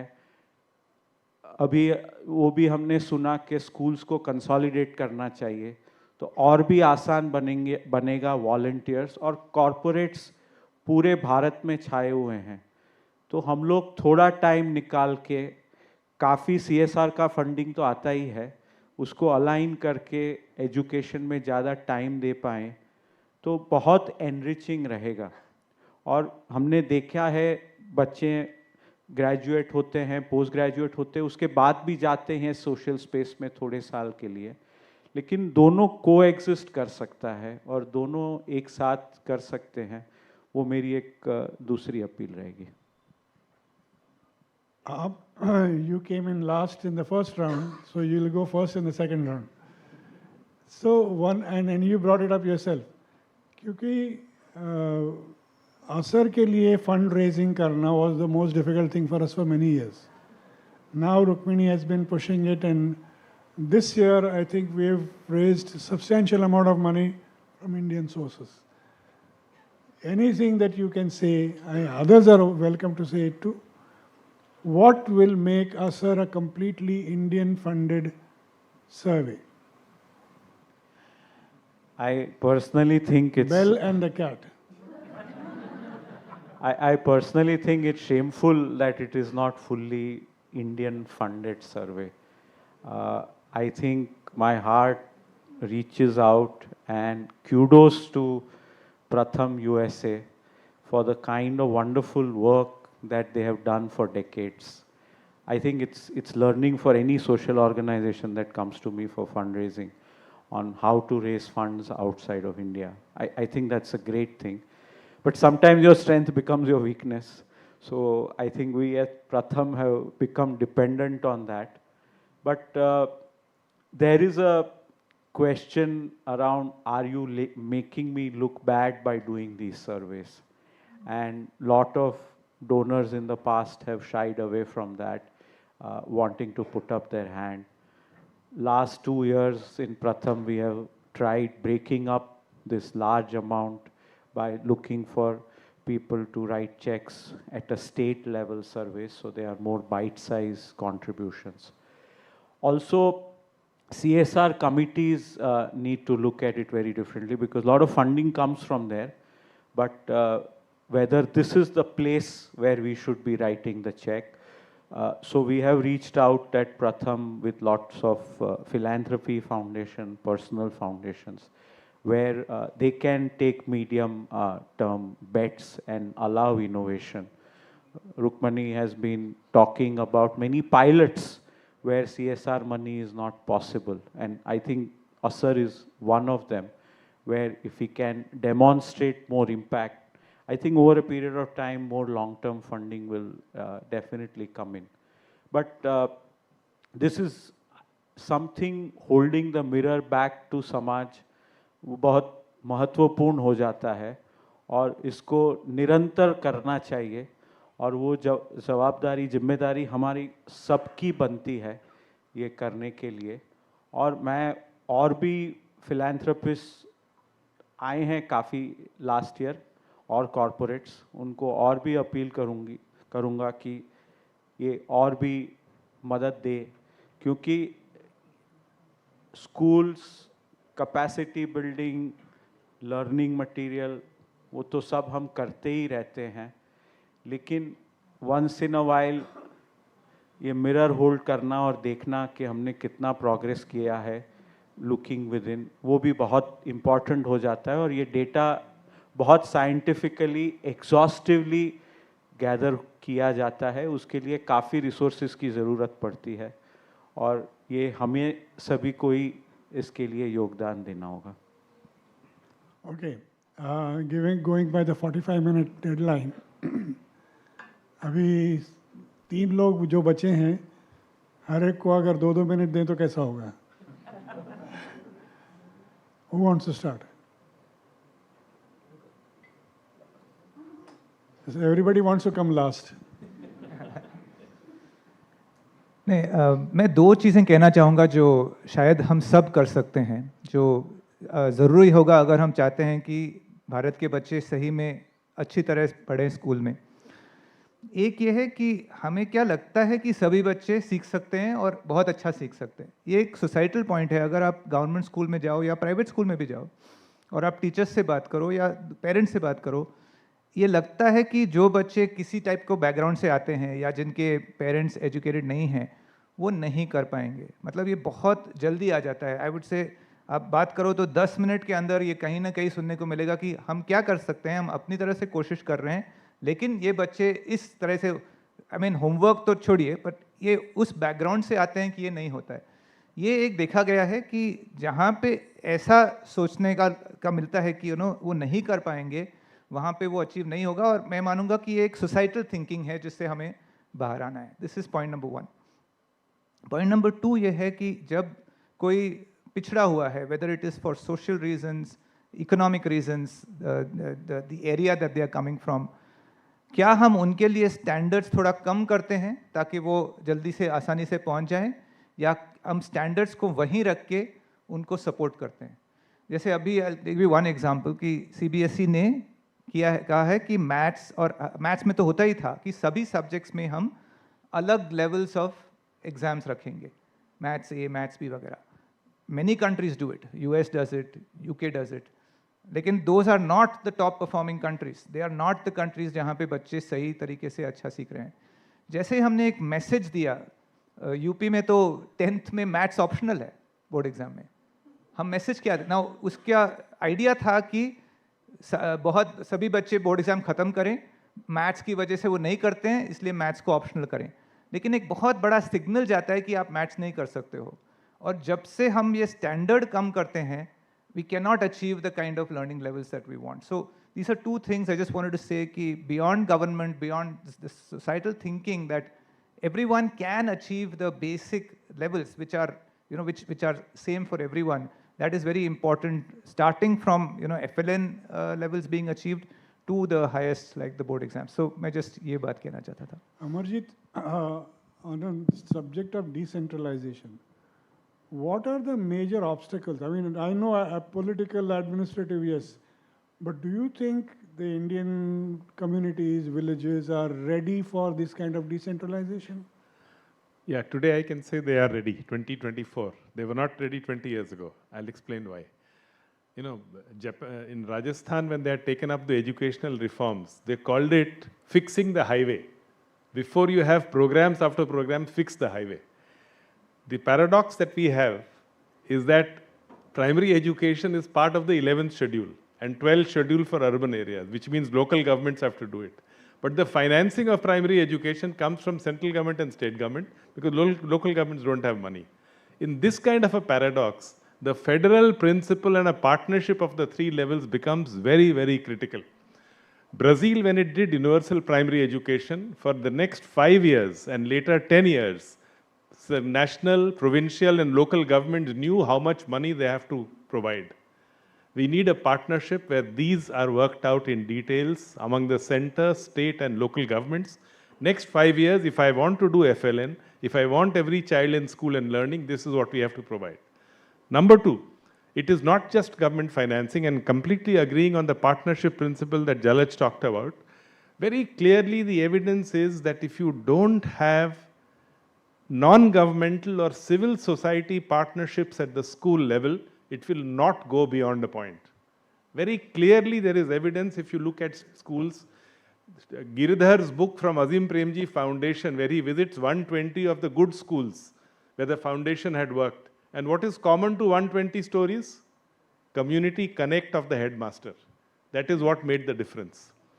The related point with this, along with the fact that untied funds is a major source. When SSA Sarva Shiksha Abhiyan was designed, we planned for a very large component of untied resources for the teachers and the school to decide.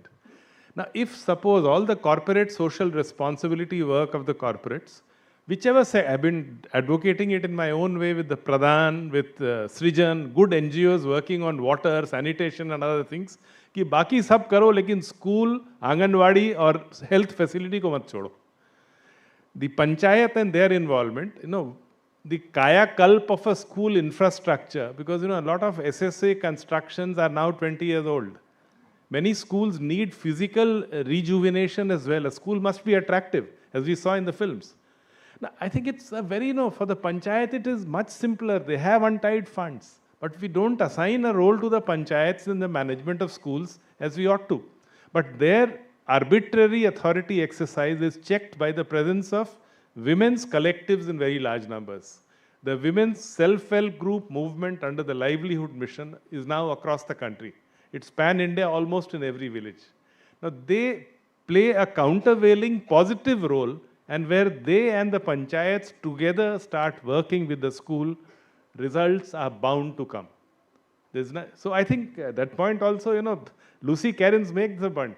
We should not be giving in every time. आज maths fail भी चलेगा, ये fail भी चलेगा, वो fail भी चलेगा, फिर भी pass बोलेंगे. Diluting standards is not the way forward. None of these countries who do well in PISA have done that. You see what more support you need. Thank you. Okay. The last entry, open field. What do you feel after listening to everybody and looking at the report? I just want to anchor on 2 points. One is our ability to see growth. And I think I want to break this up from the perspective of what we want as a society to see growth in the first 5 years of the schooling experience. And if we're able to see growth of the child, and I don't want to bring the word assessment into this age group, because we talk about holistic growth, right? If we're able to see this as a society, then we will be able to see that the child is growing in all spaces, school, outside, home, all of that. So can we make, because we talk so openly about the idea of this becoming a movement, can we make the possibility of seeing growth in the first 5 years of the foundation of learning as a very common way in which you see growth of every child. So you don't all have to reach the same point at same destination at the same point, but broadly can we get there? So can we make seeing growth in the first 5 years in the most creative way possible, so we can all see it and recognize it like that? So that really is something that should be something that we could put some energy into. And secondly, teachers, right? Now, because of the way the NEP is structured and so much emphasis on community and teachers, what does it mean to empower teacher to solve a lot of her own problems? And teachers are learning in their own way. They're doing courses provided by the system, but they're also finding other ways to learn and grow. And like I said, your teachers are also going to be the ones that were born in the 2000s or the late 1990s. So their method of learning and growing is very different from what we've been used to. So and sort of just looking at solving for safe space for learning for teachers is a huge part. And one word of caution perhaps for my sort of thinking about preschool particularly, a little worry, I don't know whether this is well-founded, is to avoid the schoolification of the first, the 3 to 8. The dangers of schoolification of that is fairly significant. So we have to create a new paradigm of acceptable, playful, holistic growth and learning, which is sort of a little missing piece in our cultural imagination also. And if we accept that foundation, the rest of it will fall into place. And be very, very sharp about the AI use cases that we want to solve for. What is it unlocking? Is it empowering? How will it empower? And yeah, and that's the quest we are on at Step with all of you in many different projects, actually. Okay. As a board member of Pratham, you get the last chance. No, thanks, Madhav. So you have to summarize as well. Please go ahead. Yeah. No, I was just going to share one more thing that Pratham has been trying in the last 2 years. Something both you and Rukmani have been encouraging is a nursery in Bihar, where we have identified girls from all kinds of backgrounds, and if given opportunity, have done so well as a team that they have gone and even done well at the national level. And it's just a simple platform and recognition program with a little bit of assistance if it's provided.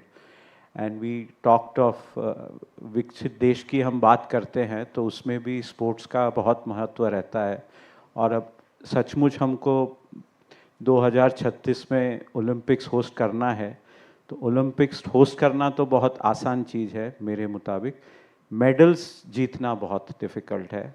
और हमने अभी भी देखा Paris में हमें कितना उसके लिए डिस्टेंस कवर करना है. तो वो शुरुआत आज से करेंगे तो 20 साल 10 साल के बाद वो डिफरेंस देखने को मिलेगा. I can't summarize the way you can, Madhav, so I won't attempt. I can't summarize either. Anyway, thank you all for coming. हर साल What? नहीं पैनल तो कंक्लूड करो कि नहीं. So questions पैनलिस्ट को. ये इतना बोलेंगे अभी तो रुक नहीं पाएंगे फिर. ओके चलो. Let's take how many questions? 3. Okay, 3 questions. 1, 2, anybody else? 3. So आप शुरू करिए पहले. Yeah, thank you. I am Pradeep Chaudhary. I am a faculty at JNU. I teach at Zakir Hussain Center for Educational Studies. I often use ASER data, so it's very interesting. But when I do this rural stories, build up rural stories, I often think about urban children. So how do they do actually in that case? Even if there is a greater divide of private schools in urban areas, so is there any plan by ASER? I just want to know because I'm not getting any source as a academics. So go ahead with the urban. So that was just an expectation that I thought I should put. Thank you. ये panelist के लिए है या यहाँ? No, this is just yeah. I think panelists also consist board members, so they can.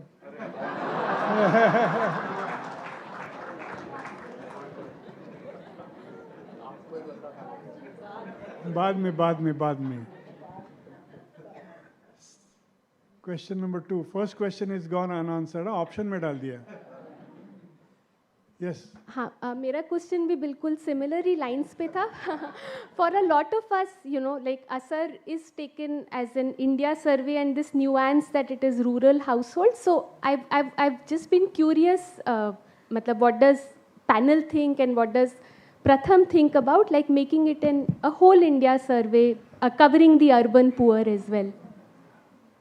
Wilima is saying we will do it next year. No, there are some difficulties in the sampling of the survey. So we have not done it so far. So we would love to do it, but वो कैसे किया जाए इसके बारे में कोई there is no one Rai about it. करना है तो सोचना पड़ेगा. Amarjit has a thought? In fact, since Rukmini has raised the issue, one of the only pieces, very few pieces which have been written on urban education was written by you in a UNESCO volume many, many years ago.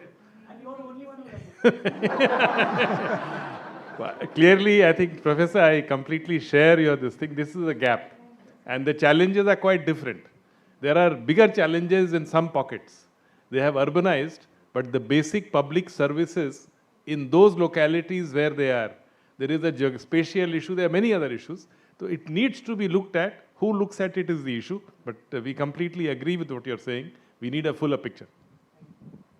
Third question. Thank you. It was wonderful to hear everyone, and everybody's concern for quality education, especially in the primary school area. I had to work in the same area. And thank you for bringing up that question that we should include urban, because then it gives us, we don't need to look at any other report. We don't need to read UDIS report, nothing. We just go to ASR, we read one report, and we get full information. We talk about a lot of things. The one thing that I find that the number of teachers per school, there's a huge lack of teachers. So while we have everything, and we are all working in everything, the person who actually delivers whatever we are doing, that last point, the last mile, there's a lack of teachers. So I think that we should all also work in the area of supplying, whether permanent or temporary teachers, so that this point is covered. On urban, I was wondering, now that the government is doing NAS, along those lines, why can't we do through it? It may not be ASR like household, but if 98% students in rural areas or children are in school, why can't we take a look at a school survey and at least come up with that? Because you've done some school surveys. What is your opinion? How different is urban learning level as compared to the rural ones? Yeah, I mean, the challenges in urban education are much more. And like you have, many situations, migration, facilities, right? Space is almost never an issue in rural areas. So, but I agree with you that the idea, and of course the problem with schools is permissions, right? So every time, in fact, I think the reason, so we did a study in 2008 supported by Google, but the reason we never repeated is that to do one such study, you need the number of permissions go into hundreds, because it's not like one body can give you permission. You have to go to every level. Otherwise, like in most countries, one of the things, if government did it, is that if NAS has had issues. Some of them are getting resolved, but there have been papers that have talked about the issues with NAS. But one model that many people do is for the government to do the study, but to farm it out to agencies like ASR, which means that the permission is automatically given. Then I think it's a good idea. I think if working towards a model like that might achieve both the points. Okay. 3 questions done. Shweta? 1 second. Huh? Just this issue of teachers, I think you have raised a very valid point. Macro numbers may give us a picture, but at the school level, there are challenges. We are now engaged in a public report on secondary education, looking at 14 to 21, and we find it's a big challenge, subject-specific teachers and so on. But just as an example, the Kendriya Vidyalaya Sangathan, many years ago, it's now for more than 20 years, they have had a policy, 2 things. One, no KVS shall have a vacancy. The appointments are done by the commission, but the headmaster and the school management committee is authorized that if there is any vacancy and the regular teacher is not come in, anybody who's qualified at that level, trained, everything, can be engaged ad hoc for the period that the teacher is not there. We've reached a stage after teacher eligibility test and everything, which is now across states, to think in terms of that kind of a situation where a school and the school management committee is authorized to fill up ad hoc till such time as the regular teacher comes there. Because a school without a maths teacher, science teaching, for example, the variation across, we've just been doing the analysis. West Bengal, about 9.5% kids get a chance to do science stream in class 10th. You go to Tamil Nadu or Telangana, it's about 70%. So I think some of these issues are getting flagged when you start looking at school level. So I would completely agree with your question. It's a serious issue on which we need to take up.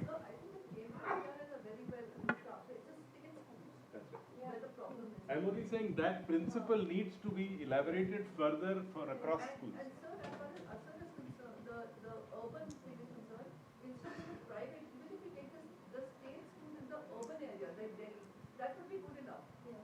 Because we are catering to a different category. हमें private से कुछ मतलब ही नहीं. श्वेता, हम लोग जाएं? Okay.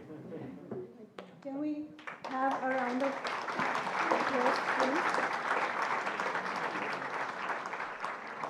I think there was a lot of good food for thought there, and I'm sure the debates and discussions will continue. But for today, as we approach the end of today's program, I would like to invite on stage everybody's favorite, Dr. Rohini Banerjee, CEO of PRATHAM Education Foundation, for the closing remarks.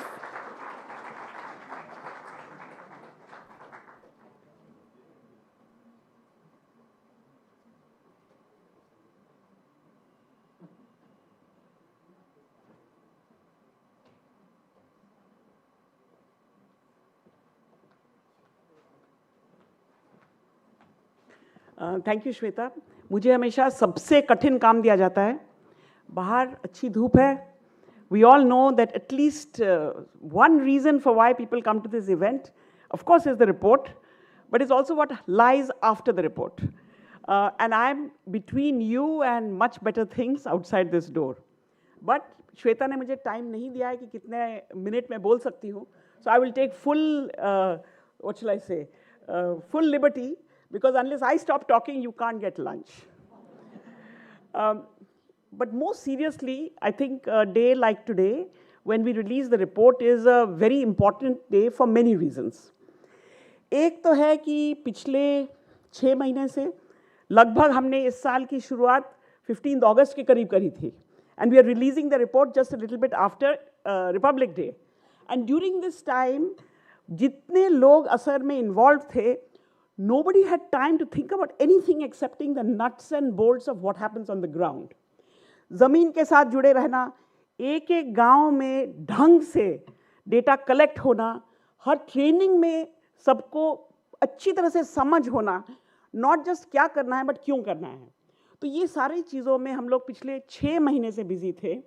And in many ways today brings many pieces together. There was a movie when I was growing up. And of course, when I was young, none of you were born, so you won't remember the name of the movie, but it was called Mera Gaon Mera Desh. And so, हम लोग same ज़माने के हैं ना तभी. And मेरा गाँव मेरा देश के डाकुओं के बारे में था तो वो अलग बात है. But I think that this idea कि मेरा गाँव and मेरा देश, these are all part of the same thing. And today, in many ways, all the 17,000 गाँव में जो काम हुआ है, it comes together to present a picture of हमारे देश में क्या चल रहा है. ना हमारे देश में क्या चल रहा है, नतीजे एक झलक में आज हमें दिखी हैं. बहुत और गौर से और गहराई से उसको देखना पड़ेगा. But I think several things have flashed out, whether it's in the film or in what people have said. One is that एक कोविड का बहुत बड़ा धक्का आया था. और कोविड के पहले प्रगति हो रही थी, पर धीमे धीमे हो रही थी. I think these 2 years after COVID, with the efforts of everyone, बहुत सारे लोगों ने इसमें हाथ लगाया है. We can see significant progress. And to me, I think Deepika mentioned this, that I think as soon as you taste success, you're ready for more success. So as a school, as a family, as a district, as a state, I hope we can take away from the ASAR numbers of today. And I always feel कि हर आंकड़े के पीछे एक कहानी है. आंकड़े आंकड़े नहीं हैं. आंकड़ों के पीछे लोग हैं, लोगों के अनुभव हैं. और वो सब एक मिला के जो ये हमारा गांव, हमारा देश हो रहा है, उसमें से एक सीख तो हमें ये मिली है कि कम समय में भी काफ़ी प्रगति हो सकती है अगर सब लोग एक साथ मिल के करें. The second thing I think is some structural changes have happened. Ashish spoke about some mega structural changes, but हमें अपने शिक्षा व्यवस्था में कई चीज़ें दिखी हैं. And I look at this as thinking of the frame that has changed. Some of the makers of the frame are in this room. कि किस चीज़ को सोचकर न्यू एजुकेशन पॉलिसी बनी थी, उसमें जो चेंजेस आए थे, उनका implications कई सालों के लिए क्या होगा. So the steel frame which surrounds our education system, at least I would say for the earlier some years, I think has seen a fundamental change. We have a change in the age at which you will come into standard 1. It's not like ये age पहले नहीं था, but उसके ऊपर जो लगाया जा रहा है, जो जोश लगाया जा रहा है, I think that is new. The fact that you will have age 3 to 8 as one continuum, you will think of the rest of the primary as a second one. I think fundamentally you believe that children are different at these different age groups, and therefore उनके साथ जो करना है, वो भी उसमें भी फर्क होनी चाहिए. So I think these are many things that has changed the frame. Then I would think that the flow that is going through the system, उसको भी conceptualize अलग तरीके से किया गया है. You hear words like progression, continuum not just of learning, continuum of provision, continuum of curriculum, continuum of assessment. So I think the idea, planning and budgeting now is no longer happening year on year, but there is a multi-year look at what is needed. So I think that the frame is changing more perhaps for the younger age groups than for the older ones, but at least you can see a change. And the effect of that change in only 2 years' time, I think is quite fantastic for a country as large and as complicated as we are. But frame और flow के पीछे fuel भी होता है. And मुझे लगता है कि ये जो fuel है, वो भी काफ़ी बदल रहा है. Teachers, parents, I think as Deepika said, the people who are closest to the children. Parents, many people have described, Deepika talked about it, कि आज के जो माता पिता हैं, वो 20 साल पहले के माता पिता से बहुत अलग हैं.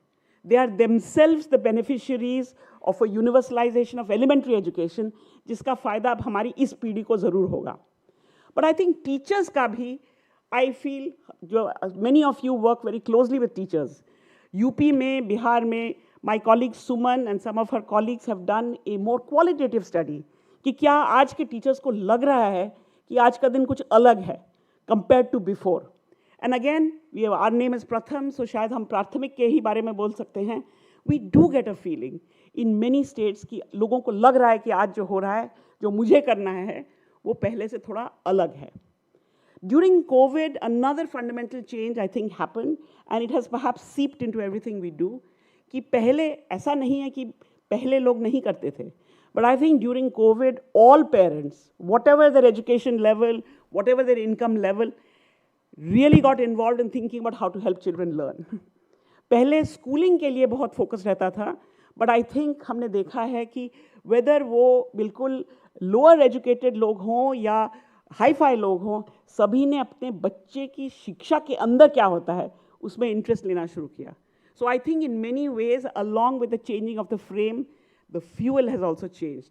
And I think इत्तेफाक से या by design ये दोनों चीज़ें एक साथ होने लगी हैं, ताकि इसका फ़ायदा हमें देखने को मिले. So to me, I think this is a very, very encouraging thing, and we need more energy, we need more effort, and sometimes I think even a sign, yes, we have a long way to go, but we've taken a big jump in the last 2 years, and I think that on the basis of that jump, we are confident that और जोर से हम छलांग लगा सकते हैं. Now, we have heard from all of you, and I think that is why this moment is useful, कि ज़मीन से उठ के the perspectives that all of you have brought, whether through the keynote or through the panelists, helps us, who have been too busy with the nitty-gritties on the ground, connect to the many different directions in which we have to think. And one of them, I think, is, again, listening for 2 hours, and I haven't taken notes, But I think this idea of partnership, of doing things together, all of these, I think, have been floating in different ways. असर का काम is not just collecting data.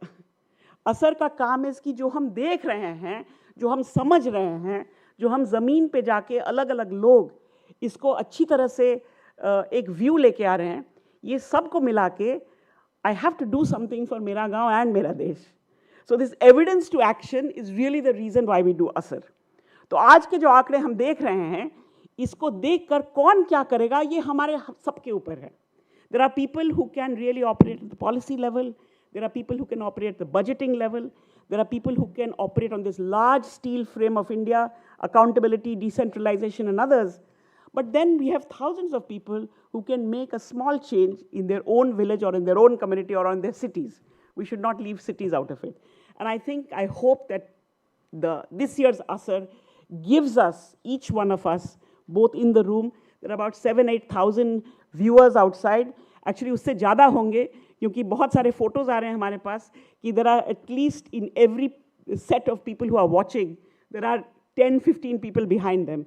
And I think that as we move ahead, both during the school year and in summer holidays, at least we as Pratham intend that गर्मी की छुट्टियों में इस पूरे हालत को देखते हुए एक बहुत बड़ा अभियान चलाया जाए ताकि एक धक्का during the summer months हमारे बच्चों को मिल सके.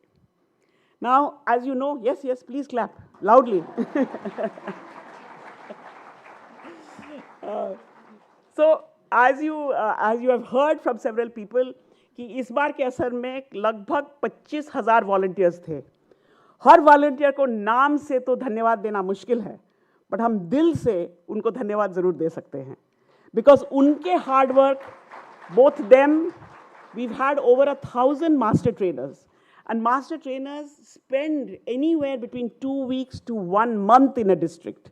And I would say that Asar is known for producing data, but Asar should be known for a हमारे देश को देखो program, because बहुत सारे लोग अपने state में भी, अक्सर अपने जिले में भी वहाँ नहीं जा पाए हैं जहाँ असर के दौरान उनको जाना पड़ता है. And I think that this vast understanding of your own realities really helps in shaping what you as a citizen of India can do, maybe in your own community or maybe in a larger way. So, सारे 25,000 plus 1,000 plus बहुत लोग हैं जिन्होंने इस असर में हाथ बटाया है. सबको हमारे दिल से बहुत बहुत शुक्रिया. एंड शुक्रिया स्टेप 1 है ये, बिकॉज हमारी उम्मीद है, आशा है कि आप इस समझ को लेके जहाँ भी आप हो एक अगला कदम आप ज़रूर लोगे. And so I think nobody is telling me to stop. I can't even see Shweta anywhere. But I would say that lastly, I would like a huge round of applause for yourselves. And yourselves, आप यहाँ मौजूद हैं, online बहुत सारे लोग हैं.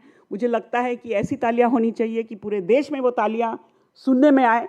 एक है, please, again, please clap.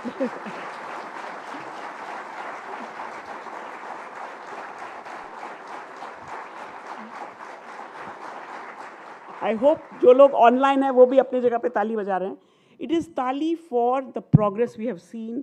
It is ताली for the उम्मीद जो हमारे पास है. इतने लोग हर साल इकट्ठे नहीं होते. इस साल हमारा असर 2 हफ्ते लेट था. I cannot tell you how many phone calls we have all received in the last 2 weeks to say इस बार हो रहा है ना. So I think that ये जो उम्मीद लेके हम आगे चलते हैं, this is what keeps us all going. This is the fuel which will drive us forward. And I wish everyone the very best. And now I think we can really enjoy the sunshine outside. Everyone has earned it.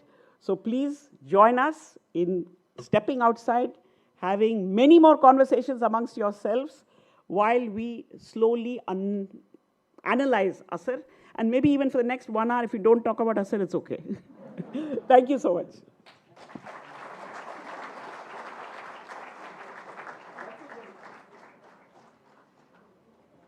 So lunch is officially ready. Please step out. Okay. Towards the back, right?